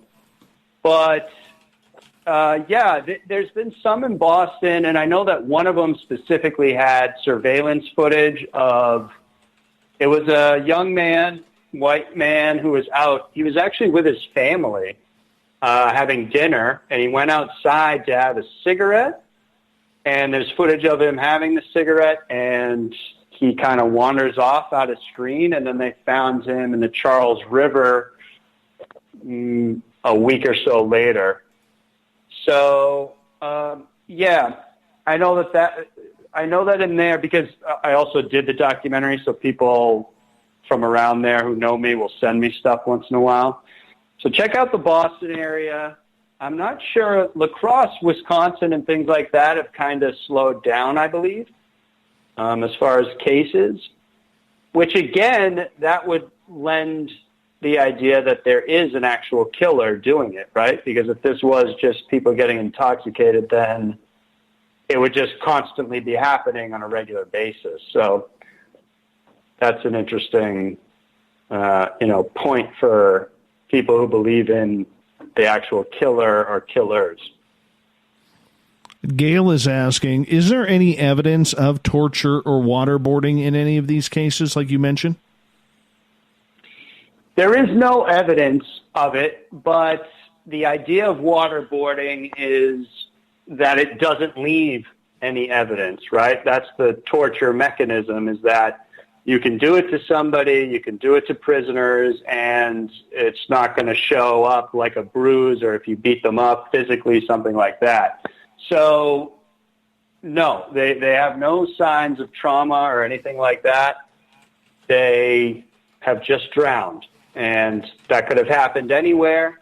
It could have happened in the river, or it could have happened elsewhere, and then they were placed in the river itself. All right. You mentioned families and family members in some of these cases. Obviously, it's a very traumatic time when someone so young and healthy dies for some apparent odd reason, whether it's going out with the friends and going to have a few beers, maybe having a little bit too much, and then ending up in a river, wandering home alone or wherever they're trying to get to. But have you ever talked to any of the friends or families of these gentlemen who have tragically passed away? And if so, what was their thoughts? I did not. That was something that came up when I was going to do the mockumentary, so to speak. I had an ethical question in my head. Is this something that you can do or should do or whatever? And, I tried to talk to people, but it was all, honestly, people were very guarded about talking. Now, I didn't push entirely too hard. I could have obviously talked to family members and things like that, but I just got to the point where I tried for a couple months to get in touch with people, and everyone was very standoffish. Why that is, I'm not sure. As far as the detectives are concerned, I felt like it was because they wanted money or didn't fully believe in the theory themselves, and so they kind of wanted to know who they were dealing with and if they could get something out of it. That's just I'm not saying anything bad about them. I emailed with one of them, with Kevin, just a couple times, so I have nothing one way or the other. That was just my gut feeling. And then you have family members who, beyond that would believe in this stuff. And,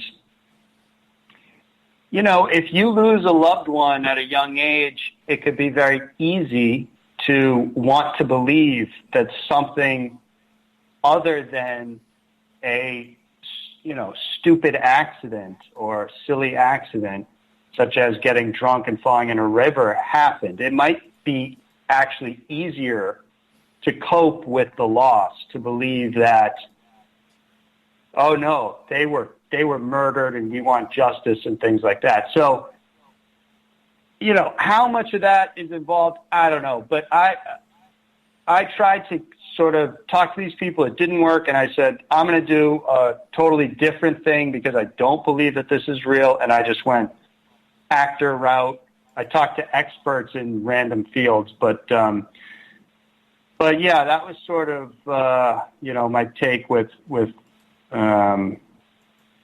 I don't know, families and stuff. It's a delicate situation and something I didn't want to get into unless I was actually doing a real documentary.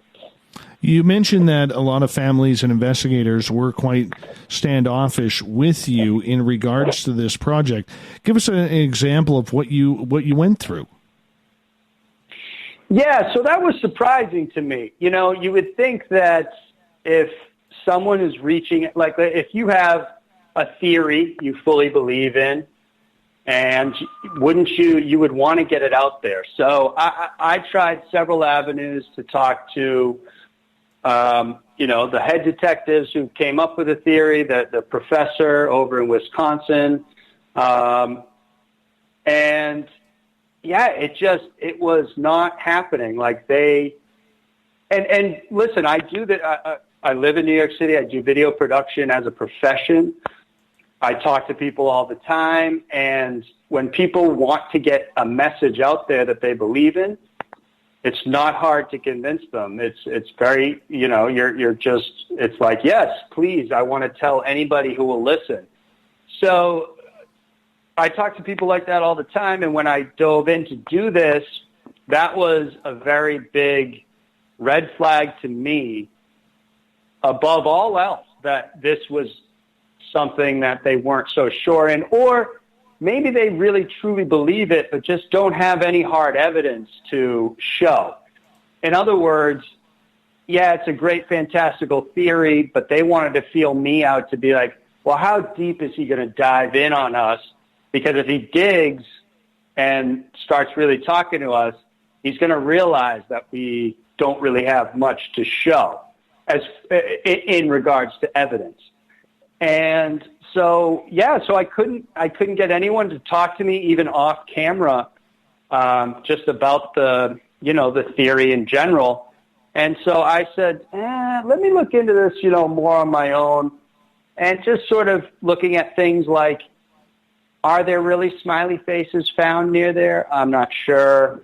Nobody had any statistics and things like that, which is why, the audience questions are really good. And it's like, well, that information isn't really out there unless you go crazy. And so, yeah, I forget why I was saying that, but, No, but in regards, in regards to the way that everything has been put together, and, they probably want their piece because they want their questions answered. They've probably been told that it was a drowning, an accidental drowning or suicide or whatever it may be, and they have to live with that answer.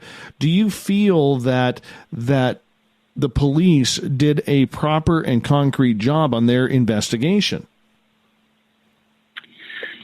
I don't know. I can't comment on all police, but I will say that from the research that I did with actual people who investigate bodies that have been found in water and drowning deaths and things like that, it is a very archaic way of dealing with things. So if a body is found in water, it just gets pulled out and it's basically, this is what we've got. It's just very different than any sort of crime scene is actually treated nowadays. They don't have the training.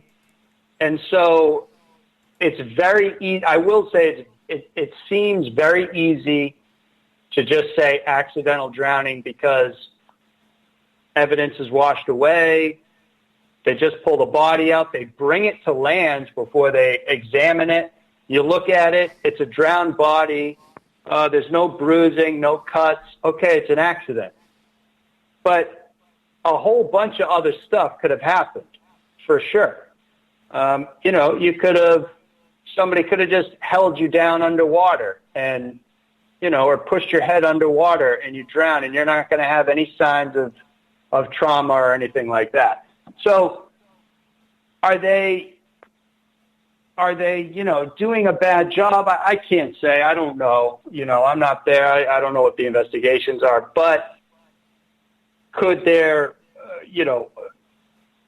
improve on the way they do things? I think they could after speaking with people who know how bodies are dealt with. So, well, like I said earlier in the show, one of the weird parts about this is for people who went missing for 2-3 weeks, if they were in water, their bodies would be bloated and they would be almost unrecognizable. And yet for the majority of cases where people were found in the water, that just wasn't the case, which is why a lot of people, I believe, have a lot of questions into whether or not this is actually happening. Yeah, and that is something I cannot answer. That, some of the victims were found fairly quickly, but there is a fair share that it appears that they disappeared and for sure were killed weeks later, which that is, that's obviously very strange. But yeah, I don't know how you would explain that. We are talking with Andrew Fitzgerald tonight on Spaced Out Radio about the Smiley Face Killers. We got about 5.5 minutes before we got to go to break at the top of the hour. I want to get to Uncle Dale's question in the SOR Space Travelers Club. We always like to include his questions because he has a great mustache. And one of the reasons we like that is because we like good facial hair around here. Uncle Dale is asking, has anyone tried to determine if the smiley faces are more common around dead people? Maybe they are just a bunch of smiley faces that have been painted. Yeah, if you go along any river, you'll find bridges, you'll find concrete embankments, things like that. Places where teenagers, typically kind of hang out, things like that. I know I used to hang when I was growing up actually by a river that we didn't spray paint it or anything, but we were near one that had, concrete embankments, and it was just where we would hang out at night to drink a couple beers or whatever. And so, where these bodies are found, and then, there's these places that just sort of open themselves up for spray paintings by teenagers and things like that. And so, yeah, I mean, you're going to find your smiley faces for sure.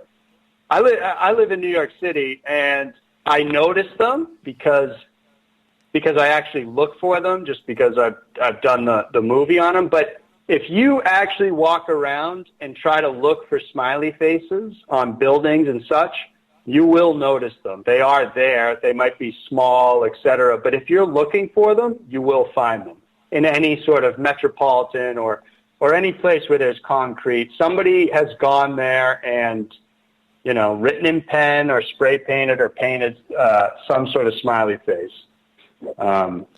So, yeah, keep an eye out for them, and you'll see for yourself that, yeah, they are very, very common. All right. I want to get to another question here. This from our other chat room on Spreaker. Renee is asking, are they not finding bruises on these victims? Even holding someone underwater with them trying to fight back would show that they are or possibly unconscious before they are drowned. Yeah, there's no bruises. There's no bruises. Even in the, I want to say it was Andrew Jenkins, I think that was his name, who they overturned from an accident to a murder. Yeah, they're not finding bruises. There's no bleeding. There's no bruises. Which again, yeah. So, and this Renee, this was something that jumped out at me. Especially if I'm going to be kept somewhere for a month or so. There's no way I'm not going to have DNA under my fingernails or something. I mean, at some point I've got to be awake and I'm going to put up a fight and somehow I'm going to get injured. So yeah, none of that happened. Now, the only thing I can say to that is, back to Dave's point of, how well are the police doing these things? I'm not there. We're not there. We don't actually, I've never seen the bodies, anything like that. We're going by the police's word. And they're pulling these bodies out and saying this is an accidental drowning. Now, people all the time have been wrongfully convicted of crimes they didn't commit. So the same thing can happen with bodies, An accident is actually a murder. A murder is actually an accident. So how much they're actually looking into this stuff, who knows? Who actually knows? Nobody knows unless, you're the autopsy person themselves. And, maybe they don't want people to know. So, yeah, it's tough to say what the truth is, unless you're actually there looking at the bodies. But supposedly, nope, they're accidents and there's nothing there. We got about 35 seconds here before we got to go to break, and we're going to get into your mockumentary because there's a lot of people using the word mock as you were making fun of this topic, but that really is not the case of what you were doing. No, not at all. No. It was, no, not making fun of it, just, trying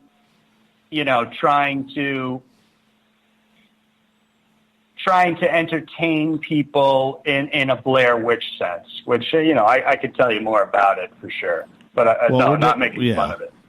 We're definitely going to get into that here at hour number 3 as we got you for another 30 minutes on Spaced Out Radio. Andrew Fitzgerald is our guest tonight on SOR. And when we come back, we're going to get into his mockumentary. What's it all about? Why use this topic? Did anybody die? Is anybody stuck with a happy face on their face? We don't know. We'll find out from the director himself. You are listening to Spaced Out Radio. I am your host, Dave Scott. Hour number 3 with Andrew Fitzgerald, and then the SOR Newswire and the Thought of the Dave coming up.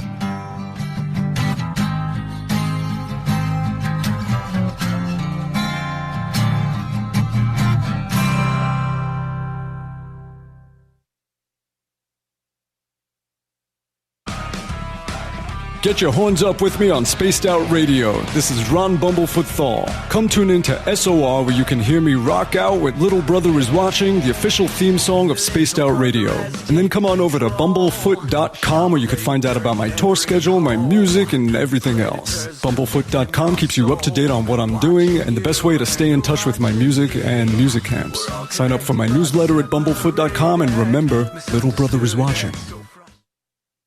At spacedoutradio.com, we have a little bit of everything for you to stay up late. So while you're there, check out our SOR Newswire, where our team brings you stories of the weird and strange to the WTF from around the globe. News on Bigfoot, UFOs, paranormal, Darwinian-type crime tales. It's the stories that the mainstream media usually won't touch. Well, we got them all on the SOR Newswire, only at spacedoutradio.com. We all know on Spaced Out Radio we love a good beard and mustache, so why not take care of your facial hair with Mighty Moose Beard Oil? Made in Canada, we're taking care of beards and stashes around the world. We use 100% natural ingredients with our oils and balms to make your whiskers feel silky smooth. Use promo code SOR2019 at MightyMooseBeard.com today.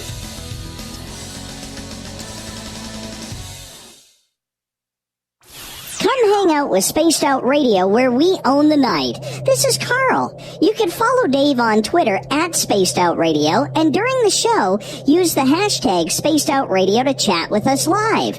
On Instagram, at Dave Scott SOR. On Facebook, give our page a like, Spaced Out Radio Show. SOR archives are free on YouTube at Spaced Out Radio. Come join us, or I will come join you. See you at your window. Find your escape where time has no limits. It's about living today and cherishing the heritage of yesterday. A spirit of adventure for what is new, with the nostalgia of the past. Your timepiece is a reflection of who you are. Life surrounded by beauty from the world around us to the soul within. EscapeWatches.com. There is no time like the present to enjoy your escape. Use promo code SMF2017 for your 20% discount today. The Call of the Wild is in Vancouver. The Moose Vancouver is one of the hottest bars and restaurants in the city. Open until 2 a.m. nightly, the Moose will rock you like a hurricane all night long. Great food with everything on the menu at $6.95 near the corner of Nelson and Granville. Get your horns up and come rock with us. The Moose Vancouver, the official rocking bar of Spaced Out Radio.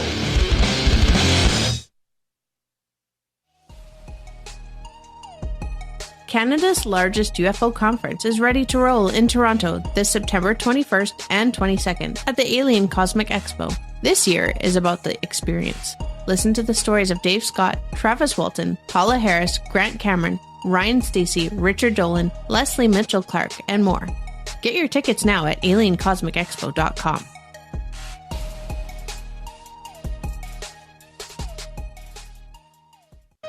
Hey fans, it's Dave Scott. Do I have something for you to check out? A great documentary about legendary Mexican investigative journalist Jaime Maussan and his search for the truth about UFOs. Beyond the Spectrum, Maussan's UFO files can be found on Amazon Prime. It's free to watch if you're a member. You might even hear me in it. So check out Beyond the Spectrum, only on Amazon Prime. Visit purpleplates.com today. For over 40 years, the Purple Energy Plates have been delivering amazing results for their many customers.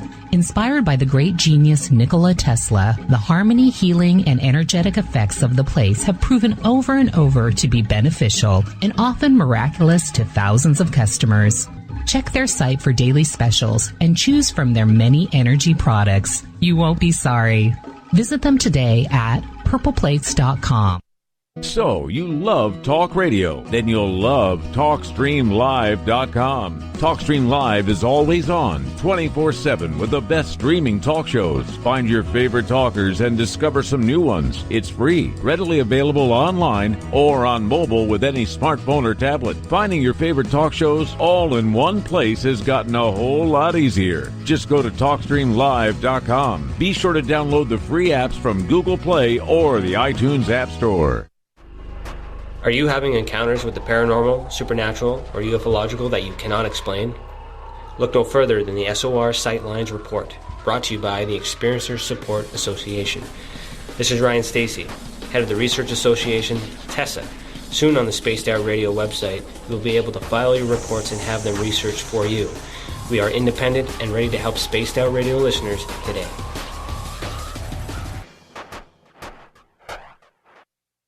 From the mile-high mountains of Colorado to all of you around the world, this is Tessa Nicole Thomas, and I invite you to stick around spacedoutradio.com for Saturday and Sunday nights where I host Spaced Out Weekend. Let me take you on a wild ride of weird and strange topics, from ghosts and ETs to remote viewing, psychic phenomena, and so much more. We get going at 9 p.m. Pacific, midnight Eastern Time on Spaced Out Weekend, where we own the night.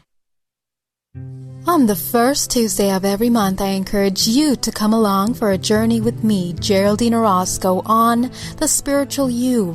Together, we will take a look at how to access the highest expression of yourself and change your life. Consciousness, ET contact, health, and wellness, we can talk about it all. So come along for a spiritual ride with me, Geraldine Orozco, on The Spiritual You, only on Spaced Out Radio. The freedom to post what you want, when you want. That's the social media freedom you need. Social Media Freedom is the free app in your app store. No need to worry about going to jail or being shadow banned any longer. It's the freedom to say what you feel. The freedom to know Big Brother isn't watching. It's the way social media is supposed to be. Social Media Freedom. It's time to set yourself free. Download from your app store today. We are getting ready to relaunch the SOR Space Travelers Club at spacedoutradio.com. For $5 a month, you can join us for a plethora of features found nowhere else. Hang out in a private chat room during the show and after party. You can check out some exclusive content and a store specifically for you, as well as a private listener forum where you can post your thoughts, stories, and pictures. The SOR Space Travelers Club, coming soon to spacedoutradio.com. Come get spooked at the 4th Annual Forest Moon Paracon in Cedar-Woolley, Washington, Saturday, September 28th. UFOs, ghosts, aliens, Bigfoot. Speakers include Mike Morin and Jason Jordan, R. Keith Andrews, and Dave Scott from Spaced Out Radio, and so much more. There will be workshops and a VIP roundtable. Get early bird tickets now at fmparacon.com.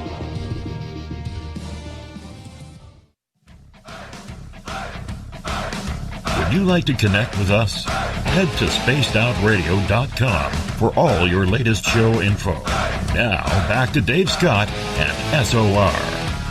Welcome back to the third and final hour of Spaced Out Radio. Tonight, I am your host, Dave Scott. Thank you so much for being with us. Tomorrow night on the show, Gian Quasar joins us. We're talking about the Bermuda Triangle mystery. 9:06 Pacific, 12:06 a.m. Eastern at spacedoutradio.com. Hi to everyone listening in on KZFX 93.7 FM in Ridgecrest, California. KDUN AM 1030 in Reedsport, Oregon. KDNF AM 1560 in Dangerfield, Texas. UPRN 107.7 FM in New Orleans. And in Noonan, Georgia, WQEE 99.1 FM. On the digital side, we have just joined Kingdom of Nye Radio tonight. Thank you, Bart L. and crew, for inviting us on in for your nighttime entertainment. And we're also on Revolution Radio. Good to have all of you with us. Don't forget, you can check out all of our archives for free by going to youtube.com/Spaced Out Radio. Just do me the favor, hit that subscribe button. The Desert Clam has set the password for tonight in the SOR Space Travelers Club. Clemency. Clemency is your password. Make sure you use it wisely, Space Travelers, as the Clam sets the password each and every night right here on Spaced Out Radio. Our website is spacedoutradio.com, where you can read up on Captain Shirk's SOR Newswire, listen to the show live. The Gavinator will have new features coming very, very soon. For the final time tonight, we introduce Andrew Fitzgerald from New Dawn Films out of New York City. He has done a mockumentary on the Smiley Face Killers, and we're going to find out what that is all about. Andrew, welcome back to the show. Yeah, thanks. Let's do it. So tell us, what is a mockumentary first and foremost? So a mockumentary is just a film that presents itself as a documentary, but is not actually a documentary. Yeah. So basically that's what I did with the Smiley Face Killers. So we made a film that's based around the idea of the Smiley Face Killers, and it's about me and my friends, going out and quote unquote interviewing, victims' families and stuff. And in the process, we get hunted down by the Smiley Face Killers themselves, or at least one of us does. So you can, it's on YouTube if you just Google Smiley Face Killers. It's, it says documentary, award-winning documentary, but you can watch it if you'd like. It has sort of the loose facts of the cases where it's like, it happened in Wisconsin and the East Coast, and we did actually talk to, experts, like I said, in drownings, and, a couple of real people are in the mix, but for the most part, it's actors sort of playing roles. But yeah, it's a cool little piece. It has like 1.5 million views. It's decently well received. So yeah, check it out, I guess, if you're interested. But that's what that is. What was some of the responses you have gotten from this, because it is such a sensitive topic? Yeah, so it's a mixed bag as far as what people say. Like, some people love it for it was essentially put out there, like we were talking earlier about Blair Witch. It was put out there to be viewed like that. I mean, this was done on a no budget. It was kind of for the fun of it. It's not like we had any companies behind us. We just had the equipment and wanted to go out and make something, so that's what we did. But I'd say the majority of people appreciate it because, yeah, you watch it and they kind of fall for it, hook, line, and sinker, and they're like, what the hell? And then they do a little research and they find out it's fake. But some people think that it's a real documentary, and then they're watching it and realize it's fake and get pissed off, which is fair. Some people think it's tasteless, which again is fair if you think that it's a real thing. That's fair. But again, I don't know. We're going off YouTube comments, so who knows? And also, I'm not sure how aware people are that it's all actors, and yeah, I get that it's based off of a sensitive subject. But, I don't know. I don't believe that it's like an actual thing. And, it's not like we're interviewing the families and then twisted it and, made a mockumentary out of it. It's all just made up, so. How sensitive were you putting this together in regards to maybe some negative reaction that you might receive because of the severity of the topic? Yeah, I mean, I knew I would probably get some negative feedback on it, but I don't know. I thought it would be, you take risks. I don't know. I guess that's how you would say it. I mean, I was like, yeah, I could see where this, is a sensitive subject that people, don't want to, you shouldn't mess with. But I don't know. I just I went with it. And yeah, for better or for worse, it is what it is. I mean, you can hate it or love it. I can't tell anybody how to decide how to take it. But, at the same time, it's sort of like a pop culture-y sort of, not to get too into it, but it's like a stance on it. I mean, in the same sense that, Oxygen just did a whole, series on the Smiley Face Killers.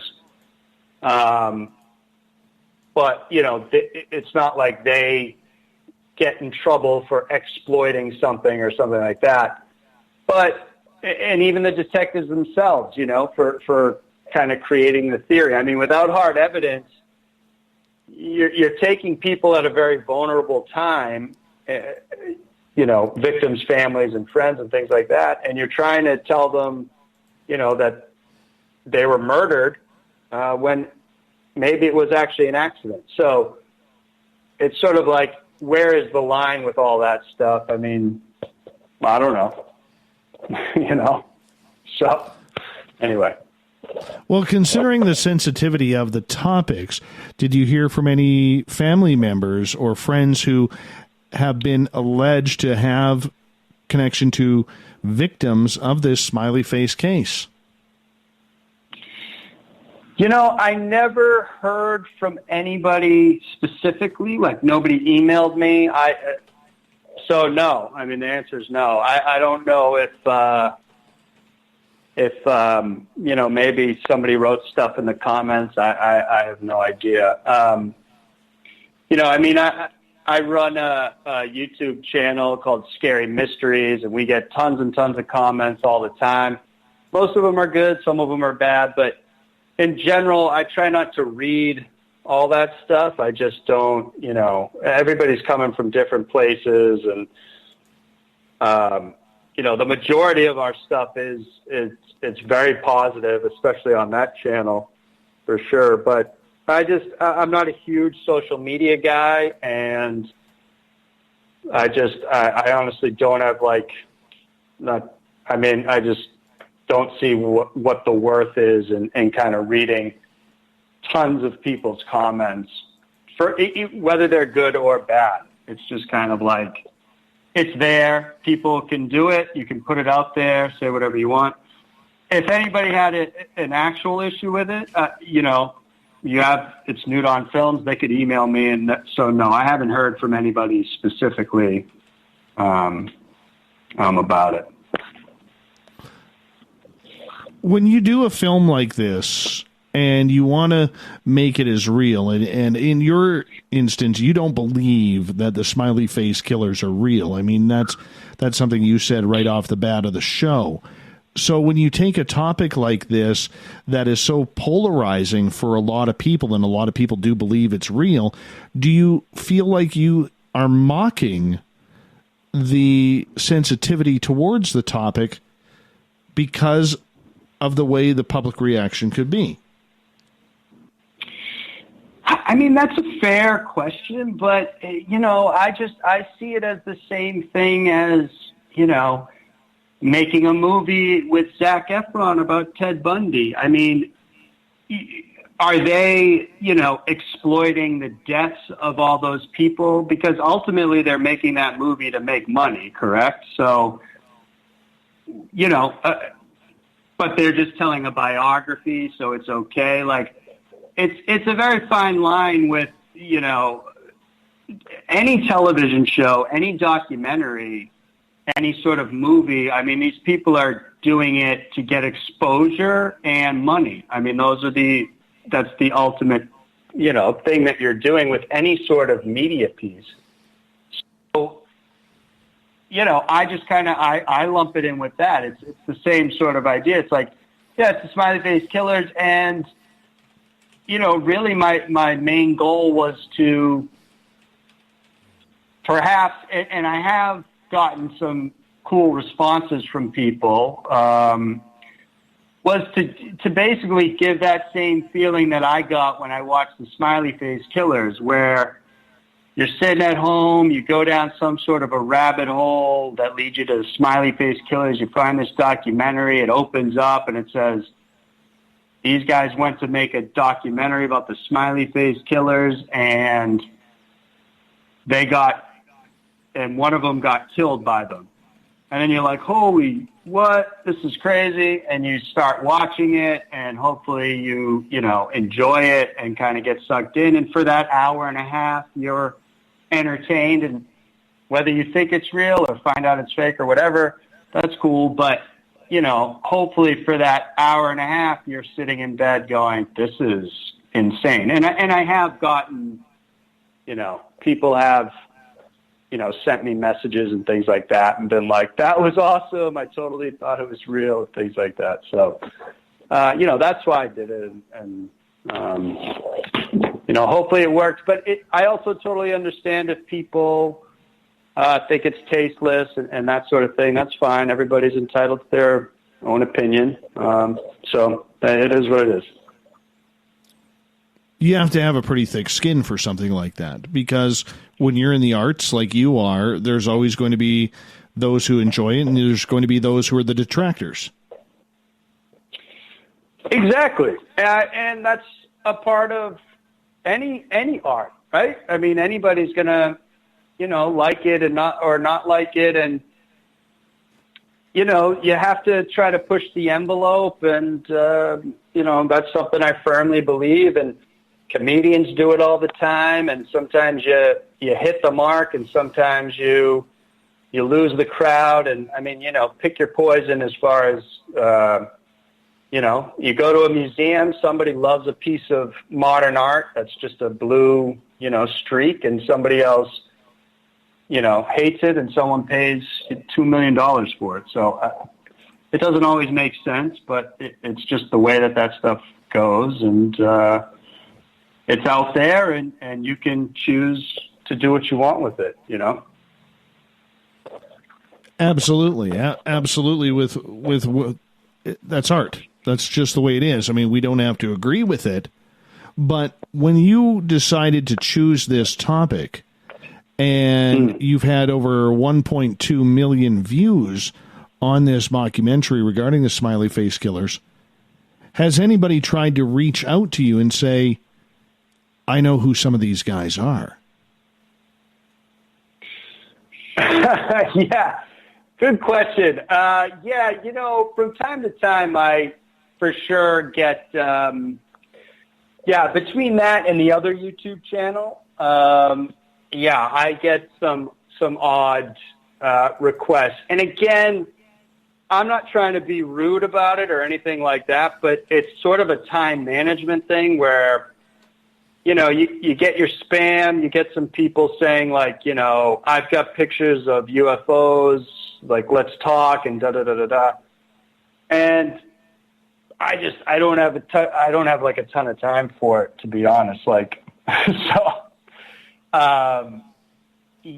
might have gotten like one or, you know, a few emails where it's like, I have information on the Smiley Face Killers. Give me a call at this number. And it's like, I'm good. If you have information on the Smiley Face Killers, call the cops and tell them what's up, because I don't know what to, you know. I made a mockumentary that's been out for a couple of years. Like, I'm not the guy, you know. So, you know, I don't know. It's just like, you know, comments and things like that. It's like, I don't know who people are, and, you know, it's an odd thing to try to just, you know, try to talk to a stranger like that. So I don't know if that kind of makes sense, but yeah. If one of the victim's family members came up to you and said, we'd really appreciate if you pulled this because this hits a little too close to home, would you? I wouldn't. No, I wouldn't. For one, I'd say, well, look, I mean, listen, I have nothing but, like, I would feel terrible for them and all that. But, you know, if anything, I think that the film, you know, it does have, you know, factual information that I think opens up, like, let's say it is real. It's not a bad thing to have it out there because it opens the door to people exploring it and learning more about it. And with anything, the more exposure it can get, the more answers are going to come ultimately in the end. But again, my stance is, well, if, you know, I'm sorry for your loss, but if you know, unless you can prove that this is like a real thing, then, you know, I'm sorry. I mean, you would need to actually show me that, you know, there is a group of killers or killer on the loose, and it's not just a story that people like to talk about, an urban legend, so to speak. If you can show me that, if you can, then yeah, sure, I will pull it. If you requested that. But if you're just going off your gut and what, you know, the media is telling you, no, I'm sorry, because I don't believe that it's real. And yeah, that would be my stance. We got about 5 minutes left with you tonight on Spaced Out Radio. Andrew Fitzgerald is our guest tonight from New Dawn Films, talking about his mockumentary about the Smiley Face Killers. In regards to your film, how long is it? And give us a quick detail of what happens. So it's just shy. It's like 82 minutes. It just basically opens up with, you know, it's going to give you the news clips and things like that, the information on it. We talk to people on the streets, asking them, you know, in the streets of New York if they've heard about the Smiley Face Killers. They give us kind of their answers. And then we go into, you know, what the Smiley Face Killers are, how I went into, you know, make the documentary, And then we get into the cases, which are fake cases, but we, speak to the parents, we speak to siblings, and we learn the details of all their cases, and we see the smiley faces and things like that. And ultimately, we learn that one of the filmmakers disappears, and then is basically missing, and kind of becomes essentially what they were making. And so that's it. It's if you're listening and now it's fake, it'll probably lose its luster, but it's something that, when people come across, I think they can kind of enjoy. But it's a cool little piece. I mean, you can check it out. Like I said, it has, factual information and some interesting ideas on who the killers are and things like that. And so, yeah, you could check that out. So what are you working on these days? I'm working on as far as a film, it's a new thriller. It's called An Angry Boy, and it's about the script I wrote. It's a feature-length film. It's a young boy who, he's a teenager in the movie, and he starts having these recollections, or he's not sure what they are, but he finds out that he was basically abducted by a cult when he was 6 years old. And, bad things happen to him, and he sort of starts to remember everything vividly, and then he goes and seeks revenge on them. And so, I'm doing that. I'm running that through Start Engine, which is like a crowdfunding site where people can actually invest in the film, so they have a stake in it. So that's going to be launching pretty soon. And then I've got the, Scary Mysteries on YouTube we put out 2 videos every single week. And those are your UFOs, paranormal, true crime stories, things like that. We've got about 500,000 subscribers on that. And, so that's going well. And then, that's the cool stuff I'm doing, at least. We only got about 1 minute left with you tonight. And I want to say, Andrew, thank you so much for coming on Spaced Out Radio to talk about the Smiley Face Killers tonight. I really do appreciate that. It's been a lot of fun chatting with you. Do me a favor, tell everybody where they could find your mockumentary.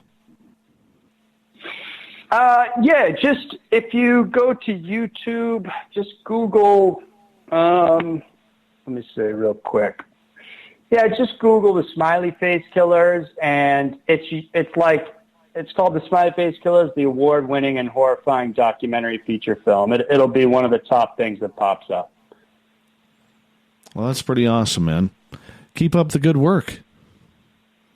Cool. Yeah, I appreciate it. Thanks so much for having me. It was a lot of fun, Dave. I hope I kind of shed some insight on them, even though, I didn't know it. I didn't fully invest in all of it, but I hope you did. Enjoyed it as well. I really did. Cool. Thank you so much, Andrew Fitzgerald from New Dawn Films. So make sure you check out his mockumentary about the Smiley Face Killers. Coming up on Spaced Out Radio, as we look to take things home, we have the SOR Newswire and the Thought of the Dave. So stay tuned. Lots of show left.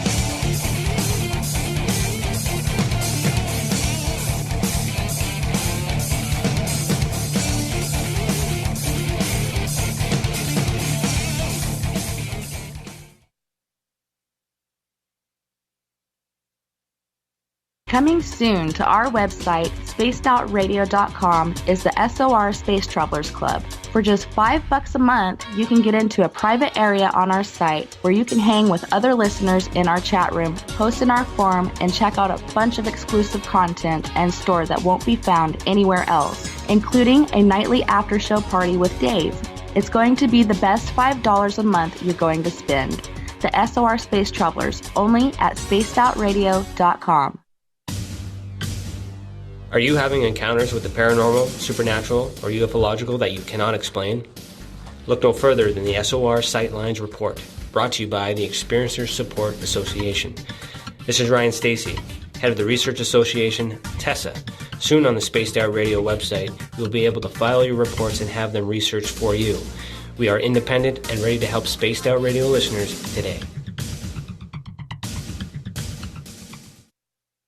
Hello, this is your guitar man, Ron Bumblefoot Thal, and I have to tell you, I love the response I get for Little Brother is Watching from Spaced Out Radio fans. It's amazing how music can inspire and make people think deeper about what's going on in the supernatural world.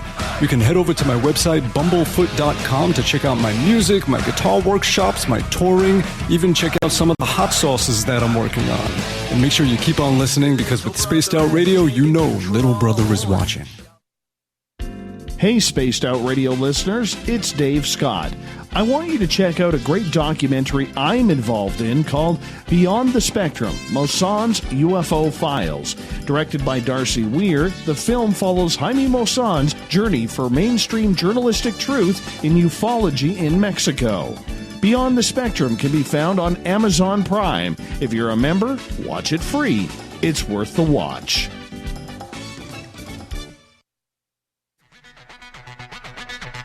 Come get spooked at the 4th Annual Forest Moon Paracon in Cedar-Woolley, Washington, Saturday, September 28th. UFOs, ghosts, aliens, Bigfoot. Speakers include Mike Morin and Jason Jordan, R. Keith Andrews, and Dave Scott from Spaced Out Radio, and so much more. There will be workshops and a VIP roundtable. Get early bird tickets now at fmparacon.com.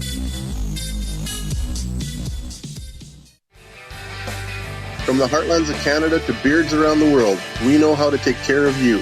Fill your follicles with the Mighty Moose Beard Oil. All our oils and balms are handmade and 100% natural ingredients because we care about your beard. And hey, use the promo code SOR2019 and get your Mighty Moose Beard Oil today.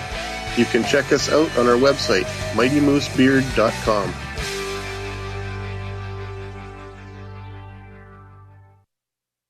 Heading to Vancouver and looking for a night on the town? The Moose Vancouver is the bar that never stops rocking until 2 a.m. every night. The Moose has great food with everything on the menu from $6.95 to $8.95. Fantastic, vibrant staff and rock and roll that will bring you back to when the music was real, the hair was long, and the guitars were rocking. Get your party on at the Moose Vancouver, the official party bar of Spaced Out Radio.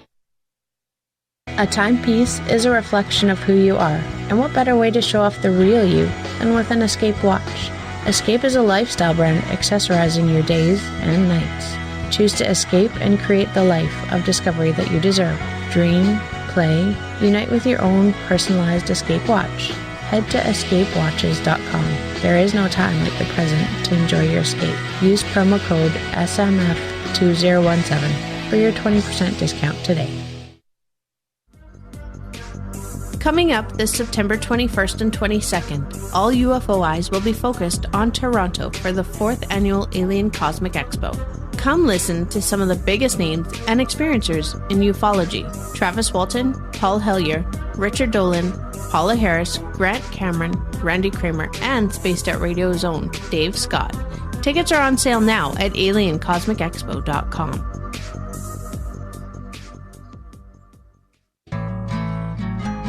Looking for a place to advertise at a very reasonable cost? Look no further than Spaced Out Radio. SpacedOutRadio.com has an advertising tab that you can click to check out our daily, weekly, and monthly packages to play on the radio, or our website including social media. From commercial spots to banners, we have it all. Check out our competitive pricing today. Every night on Spaced Out Radio, we have places for you to hang out. Hi, this is Carl. Join our SOR Space Travelers group on Facebook for live chat. On Twitter, using hashtag Spaced Out Radio, you can also join us in our Spreaker chat room. Check us out on Instagram at Dave Scott SOR. All of our archives are free on YouTube at Spaced Out Radio. By the way, I'll be watching you at your window until you do. Bye!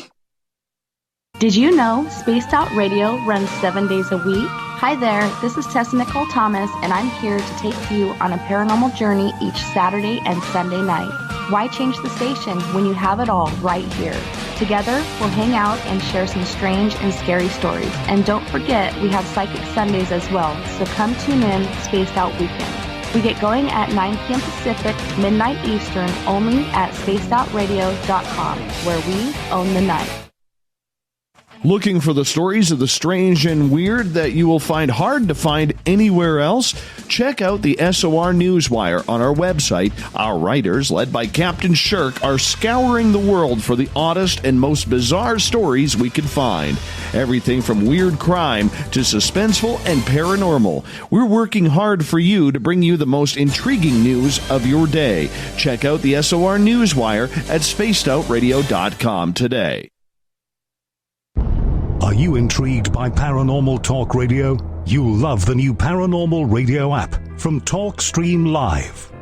You'll find a great selection of talk shows covering UFOs, ghosts, strange phenomena, and much more. Download the Paranormal Radio app now and start listening to the very best in paranormal talk entertainment, including the network you're listening to right now, the Paranormal Radio app, free in Google Play and the iOS App Store.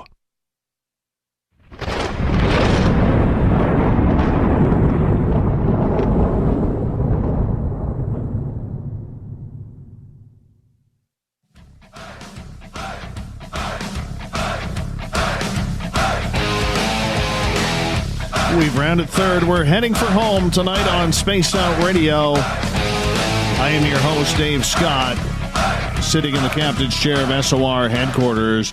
Great to be broadcasting for the first time tonight on Kingdom of Nye Radio on the digital KNOR. So go to kingdomofnyeradio.com to tune on in there, a brand new affiliate, joining Revolution Radio as our digital affiliates. Great to have you guys with us.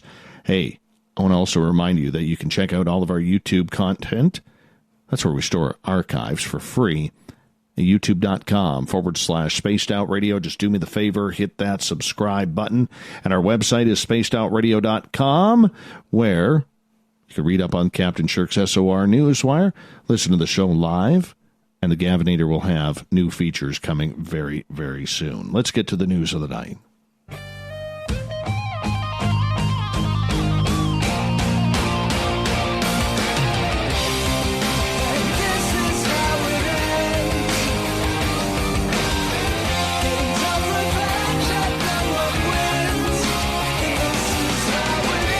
The news is always changing, which is why we bring you the SOR Newswire at the back end of every show. Get to the weird, the strange, those head scratchers that make you think twice. All right, we're going to start off in Pamplona, Spain, where 5 people were hospitalized after the opening bull run of this year's San Fermin Festival in Pamplona, including 2 Americans and a Spaniard who were gored by bulls. A 46-year-old man from San Francisco was gored in the neck in the city's bull ring at the end of the 850-meter course. His injuries required surgery, the regional government reported. A 23-year-old man from Florence, Kentucky, and a 40-year-old Spanish man were both gored in the thigh. 2 young Spanish men sustained head injuries. The running of the bulls in Pamplona draws about 1 million spectators every year. During the 9-day San Fermin Fiesta, 6 bulls are run every morning in the city's narrow streets and then killed in the afternoon bullfights. Hundreds of runners race ahead of or next to the bulls, while the more risque watch from the balconies, or risk-adverse, watch from the balconies. Some Americans come to follow in the footsteps of Ernest Hemingway, who immortalized the Pamplona Festival in his 1926 novel, The Sun Also Rises. The first run of this year's festival featured bulls from the Puerto de San Lorenzo cattle breeder. Oh, that sounds interesting. Yeah, the pack dashed together along the cobblestone barricaded street course toward the end. One of the bulls stumbled briefly, causing panic and at least one goring when it resumed the race and charged at some of the racers.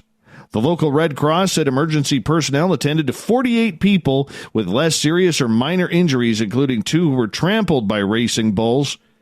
The run, which lasts about 2 minutes and 41 seconds, came after the festival's official opening on Friday, when tens of thousands of partygoers shower each other with wine and champagne in a packed square. This sounds like fun. The party does. This is one of those events I'm not sure I agree with, because I kind of like animals, but I'd like to see. I wouldn't want to see them killed in bullfights. But, you know, sometimes I'll go on YouTube and I'll watch some of these videos, and I always cheer for the bull. I always end up cheering for the bull. By the way, if you hear any snoring in the background, I got my dog in the studio, and Doug is sleeping.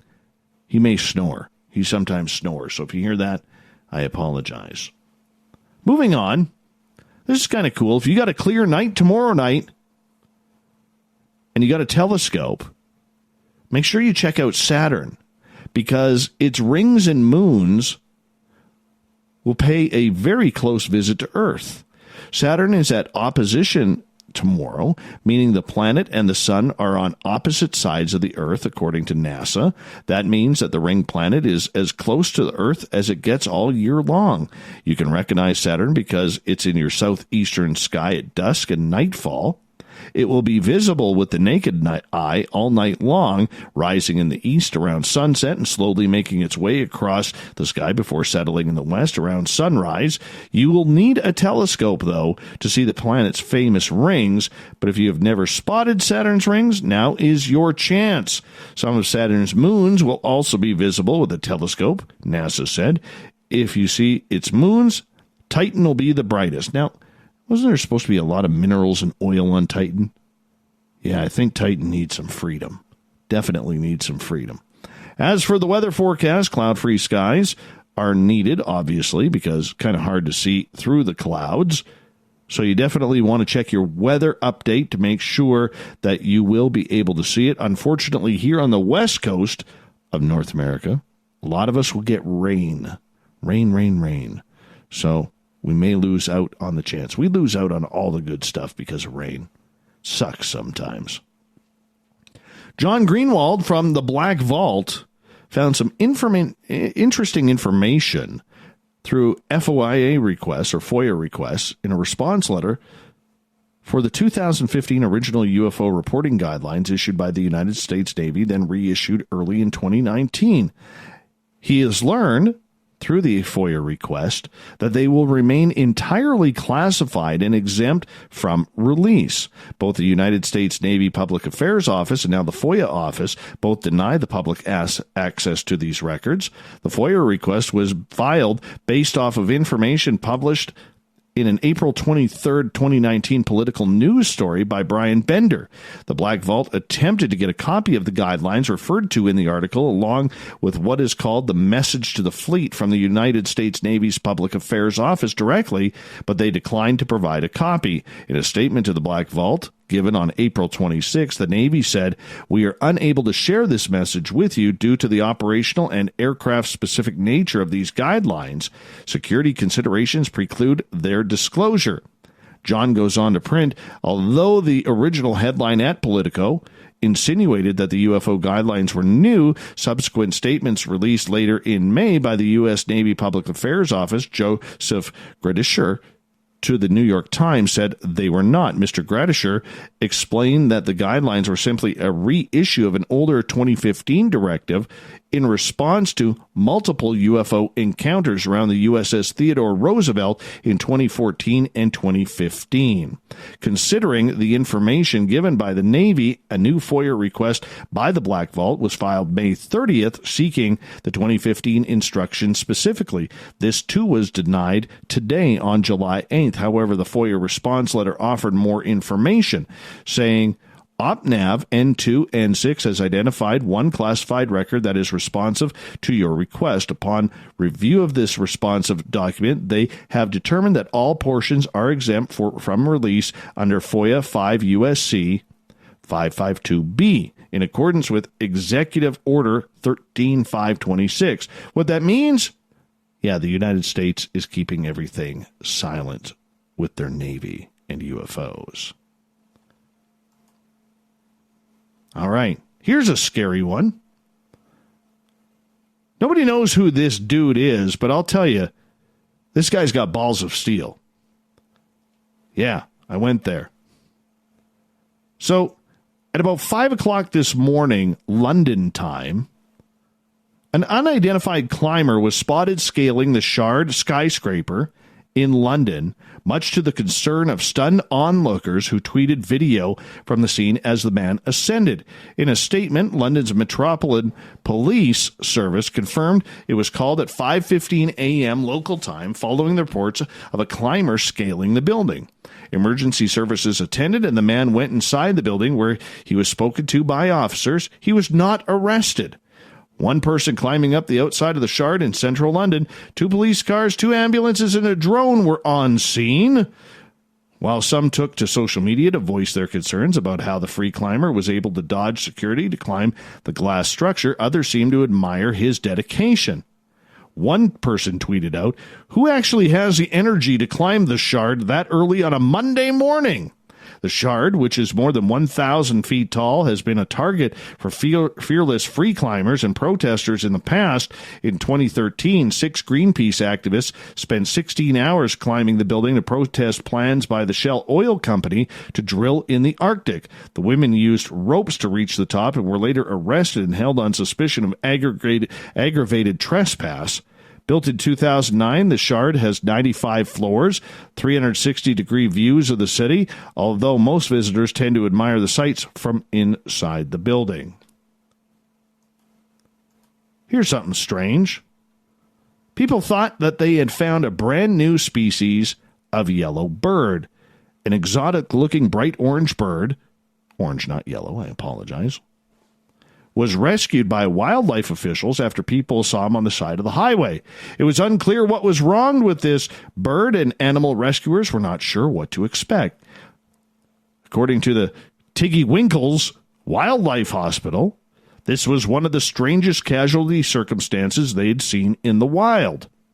According to the hospital, in Buckinghamshire, England, the bird had somehow doused itself in curry or turmeric, which prevented him from flying properly. Vinny, named by the veterinary workers in honor of Vindaloo curry he was covered in, had a pungent smell but otherwise was healthy. All he needed was a bath. Rescuers were able to clean the curry off of the herring gull after he put up a bit of a fight and covered the veterinary team in curry water. Now that he's thoroughly been scrubbed and returned to his natural white coloring, Vinny will soon be ready to fly free, but hopefully not into more curry dishes. Strangely enough, this isn't the first time a seagull needed a good cleaning after taking a curry bath. Happened in 2016, where a seagull fell into a vat of chicken tikka masala as he tried to enjoy the meal. No word if he had to pay for it. Okay, more than 120,000 people have pledged on social media to storm Area 51, the secret military base in Nevada, where many of them believe there's aliens and alien technology. The plan, hatched on a Facebook group, is set for September 20th this year at 3 a.m. when attendees plan to meet at the Area 51 Alien Center. Titled Storm Area 51, They Can't Stop Us All. The plan has attracted thousands of people claiming they will attend. Should note, however, that it's from a Facebook group, that is causing a little bit of trouble. At the Area 51 base in Nevada, there is a 25-mile no-fly zone for civilian craft, so aerial views of the base are rarely seen, but they have, as UFO fans believe, been working on, or have they been working on, technologies stolen from aliens, or simply just a test bed for high-tech fighter aircraft. Oh, this is going to be good. This is going to be very, very good. Would you go? I wouldn't. I definitely wouldn't. It was weird because earlier today, George Knapp tweeted out, basically, what a waste of time. It's been tried over the years, always failed. And then he went on to say there's no aliens at Area 51, nor any alien technology. So I tweeted back, when did it move? Because you said Bob Lazar worked on it 30 years ago. Mr. Knapp never replied. And finally,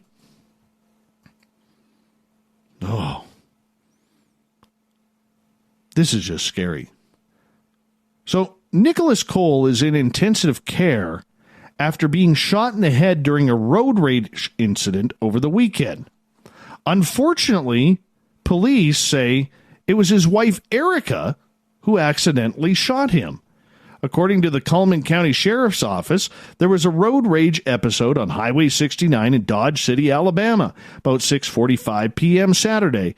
It carried over to a home on County Road in 160 in Bremen. During the incident, an altercation occurred in which the offender, Erica Cole, attempted to shoot a second party, but instead shot her husband, Nicholas, striking him in the head. Cullman County Deputy Brad Williams said in a statement, Nicholas Cole was taken to ICU at hospital, where he remained today. Erica Cole was arrested on charges of attempted murder, second-degree assault, and reckless endangerment. Her bail has been set at $30,000, and she is being held at Cullman County Detention Center. That's just not good. Just not a good way to get a divorce.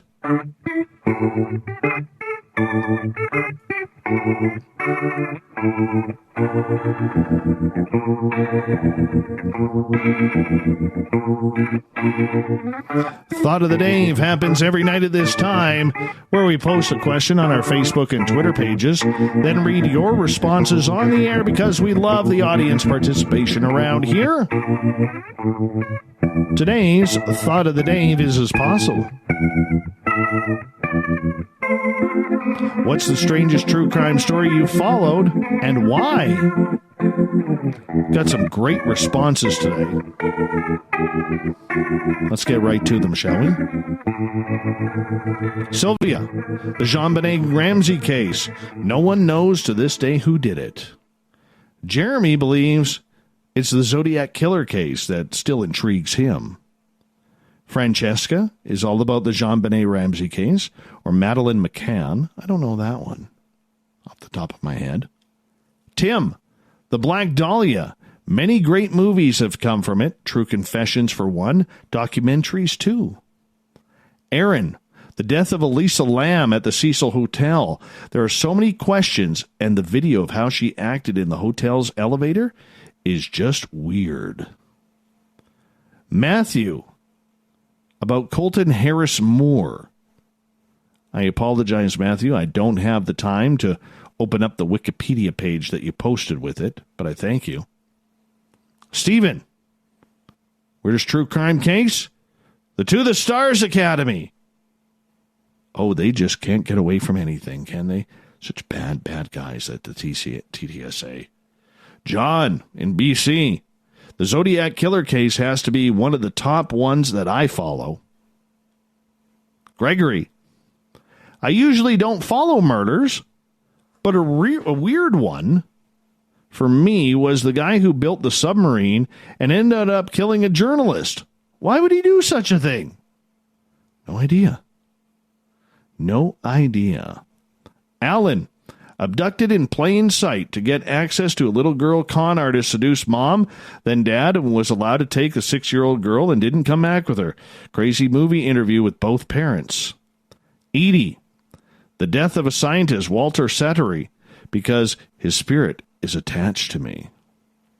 Renee, The death of John Benet Ramsey, errors that were made in the initial investigation, was a crap fest from the beginning, which complicated the resolution of the investigation and the applicable theory. Those errors included loss and contamination of evidence, lack of experienced and technical staff on the investigation, evidence shared with the Ramseys, and delayed informal interviews with the parents. They focused so much on the parents and the family that they narrowed their view of other suspects. Heather, the Highway of Tears in BC. Why? It's local murders for me, and a mystery why it's all happened. It's very, very hushed still, very sad, assumed dead, but not sure if and how many have been found. Nikki, if it ever comes out in the media again, an active murder case because the deceased victim and now recently a few others on the spirit side give me and recently a couple of other psychics information. But last I was informed, the information I had received at the specific time was seen as unuseful since they were going towards a different direction. It is useful, but sadly that's how any psychic or medium is viewed by most authorities, as unprofessional, unproductive, a nuisance, and a form of hindrance. Marty, Paul Franzak. His story is one of the weirdest true crimes ever. It has many twists and turns in it, and some details may never be found, like what happened to the original Franzak baby or Paul's missing twin sister. Lisa, the 3-year-old Kaylee Anthony case, presumably killed by her mother Casey Anthony. Did she kill her daughter? Why and how? Did she accidentally drown in the pool?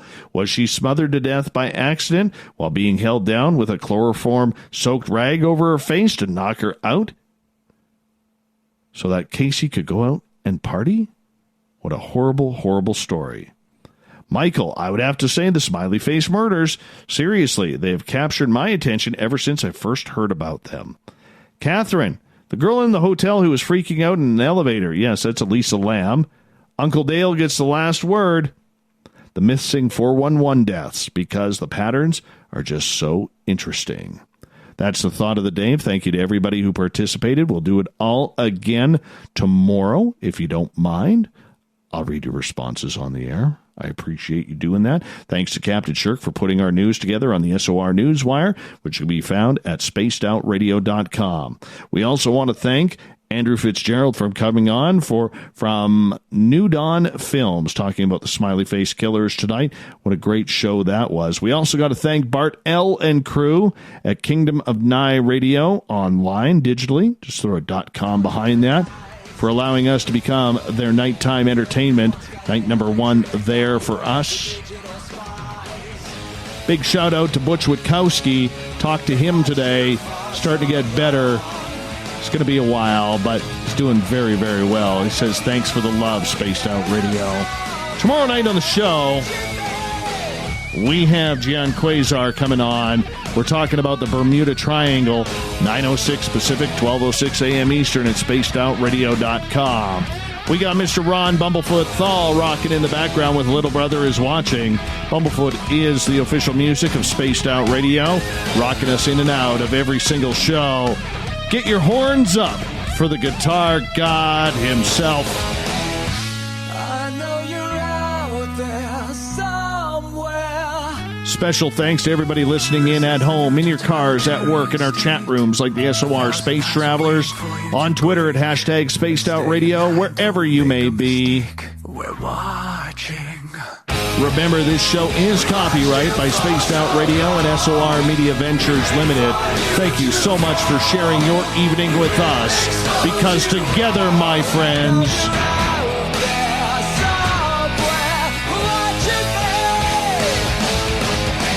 we own the night.